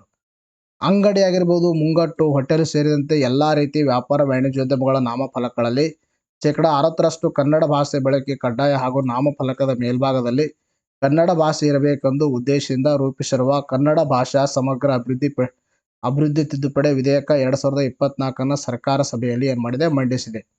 ಕನ್ನಡ ಮತ್ತು ಸಂಸ್ಕೃತ ಇಲಾಖೆ ಸಚಿವರ ಪರವಾಗಿ ಗೃಹ ಸಚಿವ ಡಾಕ್ಟರ್ ಜಿ ಪರಮೇಶ್ವರ್ ಈ ವಿಧೇಯಕವನ್ನು ಮಂಡಿಸಿದ್ದಾರೆ. ರಾಜ್ಯದಲ್ಲಿ ತಯಾರಿಸಿದ ಉತ್ಪನ್ನಗಳ ಹೆಸರು, ಮಾಹಿತಿ ಇತರ ಭಾಷೆ ಜೊತೆ ಕನ್ನಡದಲ್ಲೂ ಇರಬೇಕು. ಉತ್ಪನ್ನಗಳ ಹೆಸರಿರಬೇಕು, ಮಾಹಿತಿ ಮತ್ತು ಅದರಲ್ಲಿ ಕನ್ನಡ ಭಾಷೆಯನ್ನು ಬಳಸಬೇಕು. 60% ಅಂತಕ್ಕಂಥದ್ದು ಇಂಪಾರ್ಟೆಂಟು. 100ಕ್ಕೂ ಹೆಚ್ಚು ಉದ್ಯೋಗಗಳನ್ನು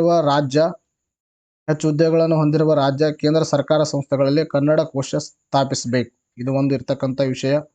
ರಾಜ್ಯದ ಬ್ಯಾಂಕ್ ಆಗಿರ್ಬೋದು, ಹಣಕಾಸು ಸಂಸ್ಥೆಗಳಲ್ಲಿ ಸಾರ್ವಜನಿಕರ ಜೊತೆಗಿನ ಪತ್ರ ವ್ಯವಹಾರಗಳಲ್ಲಿ ಕನ್ನಡ ಕಡ್ಡಾಯ ಮಾಡಬೇಕಂತಕ್ಕಂಥದ್ದು ಇದು 3ನೇ ಅಂಶ. ಕನ್ನಡ ಭಾಷೆ ಮಾತನಾಡಲು ಬರದ ಉದ್ಯೋಗಿಗಳಿಗೆ ಕನ್ನಡ ಪರಿಚಯಿಸಲು ಕಲಿಕಾ ಘಟಕವನ್ನು ಸ್ಥಾಪಿಸಬೇಕು. ಇದು ಎಷ್ಟಂದರೆ 4ನೇ ಅಂಶ. ಇವು ಪ್ರಮುಖವಾಗಿರ್ತಕ್ಕಂಥ ಅಂಶಗಳು ಹೊಂದಿರತಕ್ಕಂಥ ಒಂದು ವಿಧೇಯಕವನ್ನು ಮಂಡನೆ ಮಾಡಲಾಗಿದೆ. ಸೊ ಇದು ಬಹಳ ಇಂಪಾರ್ಟೆಂಟ್ ಆಗಿರ್ತಕ್ಕಂಥ ಸ್ಟೆಪ್ ಅಂತ ಹೇಳ್ಬೋದು. ನಮ್ಮ ಕನ್ನಡವನ್ನು ಉಳಿಸಬೇಕಾದ್ರೆ ನಾವು ಇಂಥ ಸ್ಟೆಪ್ಸ್ಗಳನ್ನು ತಗೊಳ್ಳೇಬೇಕಾಗುತ್ತೆ. ಅರ್ಥ ಆಯ್ತಾ? ಭಾರತ ಯಾವ ಕೆಳಗಿನ ದೇಶದಲ್ಲಿ ಹಿಂದೂ ದೇವಾಲಯ ನಿರ್ಮಾಣ ಮಾಡಿದೆ ಅಂತ ಪ್ರಶ್ನೆಯನ್ನು ಕೇಳಿದ್ದಾರೆ. ಅದಕ್ಕೆ ಸರಿಯಾಗಿರ್ತಕ್ಕಂಥ ಉತ್ತರ ಯಾವುದಂದ್ರೆ ಮೇಲಿನ ಯಾವುದೂ ಅಲ್ಲ. ಆಯ್ತಾ? ಮೇಲಿನ ಯಾವುದೂ ಅಲ್ಲ ಇದಕ್ಕೆ ಸರಿಯಾಗಿರ್ತಕ್ಕಂಥ ಉತ್ತರ. ಯಾವ ಒಂದು ಇದರಲ್ಲಿ ಕೂಡ ಮಾಡಿಲ್ಲ. ಆಯ್ತಾ? ಇಲ್ಲಿ UAE ಅಂತಕ್ಕಂಥ ಐತೆ, ಯುನೈಟೆಡ್ ಅರಬ್ ಎಮಿರೇಟ್ಸ್, UAE. ಇದರಲ್ಲಿ ಏನು ಮಾಡಿದೆ ಅಂದರೆ ಒಂದು ಇದನ್ನು ಏನು ಮಾಡಿದ್ದಾರೆ, ಅನಾವರಣ ಮಾಡಿದ್ದಾರೆ. ಸೊ ಇದರ ಕುರಿತು ಡಿಸ್ಕಷನ್ ಮಾಡೋಣ. ನೋಡಿ, ಯುನೈಟೆಡ್ ಅರಬ್ ಎಮಿರೇಟ್ಸ್ನಲ್ಲಿ ನಿರ್ಮಾಣಗೊಂಡಿರುವ ದೇಶದ ಮೊದಲ ಹಿಂದೂ ದೇವಸ್ಥಾನವನ್ನು ಪ್ರಧಾನಿ ನರೇಂದ್ರ ಮೋದಿ ಫೆಬ್ರವರಿ 14ರಂದು ಉದ್ಘಾಟಿಸಲಿದ್ದಾರೆ. UAE ಒಂದು BFSC ಸ್ವಾಮಿನಾರಾಯಣ ಸಂಸ್ಥೆ ಅಬುಧಾಬಿಯಲ್ಲಿ 27 ಎಕರೆ ಪ್ರದೇಶದಲ್ಲಿ ಬೃಹತ್ ಹಿಂದೂ ದೇವಸ್ಥಾನವನ್ನು ನಿರ್ಮಿಸಿದೆ. ಕೃಷ್ಣ ಆಗಿರ್ಬೋದು, ರಾಧೆ, ಶಿವ, ಪಾರ್ವತಿ ಮತ್ತು ಸೀತೆ, ರಾಮ, ಲಕ್ಷ್ಮಣ, ಹನುಮಂತ ಸೇರಿ ಬಹುತೇಕ ಎಲ್ಲ ಹಿಂದೂ ದೇವರುಗಳನ್ನು ಅಲ್ಲಿ ಪೂಜಿಸಲಾಗ್ತಾ ಇದೆ. ಸೊ ಈ ಮಂದಿರದ ಎತ್ತರ ಎಷ್ಟಂದರೆ 108 ಅಡಿ ಇದೆ. ಸೊ ಸಿಂಪಲ್ ಆಗಿ ನಮಗೆ ಎತ್ತರ ಗೊತ್ತಿರಬೇಕು, ಯಾವ ಒಂದು ದೇಶದಲ್ಲಿ ನಿರ್ಮಾಣ ಮಾಡಲಾಗ್ತದೆ ಅನ್ನೋದು ಗೊತ್ತಿರಬೇಕು. ಆಮೇಲೆ ಅದರ ಒಂದು ನಿರ್ಮಾಣ ಮಾಡೋರು ಯಾರು ಅಂತಕ್ಕಂಥ ಗೊತ್ತಿರಬೇಕು, ಅದರ ವಿಶೇಷತೆ ಏನು. ಆಯ್ತಾ? ಎಷ್ಟು ಮಾಹಿತಿ ತಲೆಯಲ್ಲಿರಲಿ. ಇನ್ನು ಇನ್ನೊಂದು ಏನಂದರೆ ನೋಡಿ, KPSC ಸಂವಿಧಾನಿಕ ಹುದ್ದೆ ಆಯ್ಕೆಗೆ ಅಸ್ತು ಅಂತಕ್ಕಂಥ ಒಂದು ಪ್ರಜಾವಾಣಿಯಲ್ಲಿ ಆರ್ಟಿಕಲ್ ಕಾಣಿಸ್ಕೊಂಡಿದೆ. ಸೊ ತಮ್ಮೆಲ್ಲರಿಗೂ ಗೊತ್ತಿದೆ, ಕಳೆದ ಒಂದು 15 ದಿವಸಗಳಿಂದ KPSCಯಲ್ಲಿ ಏನು ನಡೀತಾ ಇದೆ ಅಂತಕ್ಕಂಥದ್ದು. ನಾನು ನಿಮಗೆ ಮತ್ತೆ ಅದನ್ನು ರಿಪೀಟ್ ಮಾಡಲ್ಲ, ಏನು ನಡೀತಾ ಇದೆ ಏನು ನಡೀತಾ ಇಲ್ಲ ಅಂತಕ್ಕಂಥ ಎಲ್ಲರಿಗೂ ಗೊತ್ತಿರ್ತಕ್ಕಂಥ ವಿಷಯ. ಸೊ ತಮಗೆ ನಾನು ಏನಂದರೆ ಎಷ್ಟು ನೀವು ಓದೋದು ಮುಖ್ಯನೋ ಅಷ್ಟು ನಿಮ್ಮ ಹಕ್ಕುಗಳು ಕಾಪಾಡೋದು ಕೂಡ ಅಷ್ಟು ಮುಖ್ಯ. ಅರ್ಥ ಆಯ್ತಾ? ಕೇವಲ ನಾವು ಓದ್ಕೋತ ಕೂತ್ಕೊಂಡ್ರೆ ಸೊ ಅಲ್ಲಿ ಯಾರೋ ದುಡ್ಡು ಕೊಟ್ಟವರು ಭ್ರಷ್ಟಾಚಾರ ಮಾಡಿದವ್ರು ಏನಾಗ್ತಾರೆ, ಸೆಲೆಕ್ಟ್ ಆಗಿ ಹೋಗ್ತಾ ಇದ್ದಾರೆ, ಓದೋಕ್ಕೂ ಮತ್ತು ಬರೆಯೋಕ್ಕೂ ಬರದೇ ಇರೋರು. ಸೊ ಅಂಥದನ್ನು ನಮ್ಮ ಹಕ್ಕುಗಳನ್ನು ನಾವು ಕಾಪಾಡಬೇಕು. ಈ ಒಂದು ಪರೀಕ್ಷೆ ವೇಳಾಪಟ್ಟಿಯನ್ನು ಬಿಡಬೇಕು, ಆಮೇಲೆ ಪರೀಕ್ಷೆಗಳನ್ನು ಬೇಗ ನಡೆಸಬೇಕು ಅಂತಕ್ಕಂಥದ್ದು ಎಲ್ಲರಿಗೆ ಒಂದು ಇರಬೇಕಾಗಿರ್ತಕ್ಕಂಥ ಜವಾಬ್ದಾರಿ ನಮ್ಮ ಹತ್ರ ಇರಬೇಕು, ಅವರಿಗೂ ಕೂಡ ಇರಬೇಕು. ಅರ್ಥ ಆಯ್ತಾ? ಅದಕ್ಕೆ ನಮ್ಮ ಹಕ್ಕನ್ನು ಕಾಪಾಡೋದು ನಮಗೂ ಕೂಡ ಒಂದು ಜವಾಬ್ದಾರಿ ಇರಬೇಕು. ಅದಕ್ಕೆ ನಿಮಗೆ ಏನು ಹೇಳ್ತಾ ಇದ್ದೀನಿ ಅಂದರೆ, ಸೊ ಇಂಥದ್ದು ಏನೇ ಒಂದು KPSC ನಡೀತಾ ಇದೆ, ಅದಕ್ಕೋಸ್ಕರವಾಗಿ ನಮಗೆ ಒಂದು ಧ್ವನಿಯಾಗಿ ಕರ್ನಾಟಕದಲ್ಲಿ ಒಂದು ಸಂಸ್ಥೆ ಇದೆ AKSSI ಅಂತಕ್ಕಂಥ ಆ ಸಂಸ್ಥೆ ಏನು ಮಾಡ್ತಾ ಇದ್ದಾರೆ, ನಮಗೋಸ್ಕರವಾಗಿ ಅವರು ಪ್ರಯತ್ನವನ್ನು ಮಾಡ್ತಾ ಇದ್ದಾರೆ.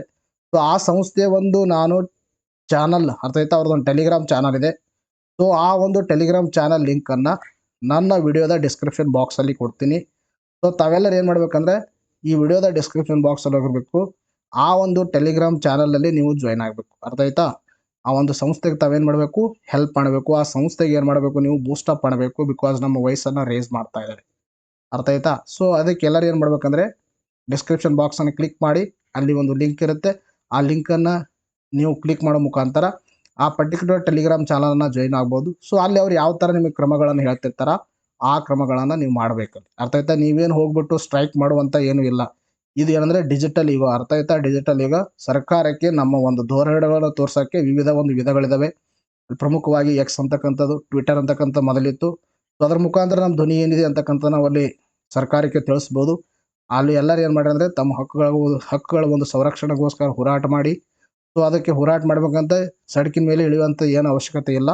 ಸೊ ಅದನ್ನು ಕ್ಲಿಕ್ ಮಾಡಿ ಅಲ್ಲಿ ಜಾಯ್ನ್ ಆಗಿ ಅವರ ಒಂದು ಟೆಲಿಗ್ರಾಮ್ ಚಾನಲ್ಗೆ ಅವರಿಗೆ ನೀವೇನು ಮಾಡಬೇಕಂದ್ರೆ ಬೂಸ್ಟಪ್ ಮಾಡಬೇಕು. ತಮ್ಮ ಒಂದು ಏನಂದರೆ ಸಪೋರ್ಟನ್ನು ಅವರಿಗೆ ನೀಡಬೇಕಂತ ಹೇಳುತ್ತಾ ನೆಕ್ಸ್ಟ್ ನೋಡೋಣ. ನೋಡಿ ನಾವು ನೆಕ್ಸ್ಟ್ ಏನಿದೆ ಮೊದಲನೇ ಪ್ರಶ್ನೆ, ಇತ್ತೀಚೆಗೆ ಸುದ್ದಿಯಲ್ಲಿ ಕಂಡುಬರುವ ನೊಜೊಲೋ ಲ್ಯಾಂಡ್ ಯಾವ ರಾಜ್ಯಕ್ಕೆ ಸಂಬಂಧಿಸಿದೆ ಅಂತ ಕೇಳಿದರೆ, ಸೊ ಅದಕ್ಕೆ ಸರಿಯಾಗಿರ್ತಕ್ಕಂಥ ಉತ್ತರ ಉತ್ತರಾಖಂಡ. ಸುದ್ದಿಯಲ್ಲಿ ಕಂಡ ಕಾವಲು ಹುಲಿ ಸಂರಕ್ಷಿತ ಪ್ರದೇಶ ಯಾವ ರಾಜ್ಯದಲ್ಲಿದೆ ಅಂತ ಪ್ರಶ್ನೆ ಕೇಳಿದರೆ ಇದಕ್ಕೆ ಸರಿಯಾಗಿರ್ತಕ್ಕಂಥ ಉತ್ತರ ತೆಲಂಗಾಣ. ಇತ್ತೀಚೆಗೆ ಸುದ್ದಿಯಲ್ಲಿ ಕಂಡುಬರುವ ದಕ್ಷಿಣ ಭಾರತ ಸಾಂಸ್ಕೃತಿಕ ಕೇಂದ್ರ ಭಾರತ ಯಾವ ನಗರದಲ್ಲಿ ಸ್ಥಾಪಿಸಲಾಗಿದೆ ಅಂತ ಪ್ರಶ್ನೆ ಕೇಳಿದರೆ ಇದಕ್ಕೆ ಸರಿಯಾಗಿರ್ತಕ್ಕಂಥ ಉತ್ತರ ಹೈದರಾಬಾದ್. ಇತ್ತೀಚೆಗೆ UPI ವ್ಯವಸ್ಥೆಯನ್ನು ಯಾವ 2 ದೇಶಗಳಲ್ಲಿ ಪ್ರಾರಂಭಿಸಲಾಗಿದೆ ಅಂತ ಪ್ರಶ್ನೆ ಕೇಳಿದರೆ ಶ್ರೀಲಂಕಾ ಮತ್ತು ಮಾರಿಷಿಯಸ್. ಇತ್ತೀಚೆಗೆ ಸುದ್ದಿಯಲ್ಲಿ ಕಂಡುಬಂದ ಅಲಾಸ್ಕಾ ಪಾಸ್ಕ್ ಎಂದರೆ ಏನು ಅಂತ ಪ್ರಶ್ನೆ ಕೇಳಿದರೆ ಅದೊಂದು DNA ವೈರಸ್. ಇವತ್ತಿಗೆ ವಿಡಿಯೋನ ಮುಗಿಸೋಣ, ಮತ್ತೆ ಮುಂದಿನ ವಿಡಿಯೋದಲ್ಲಿ ಭೇಟಿಯಾಗೋಣ. Thank you friends, take care.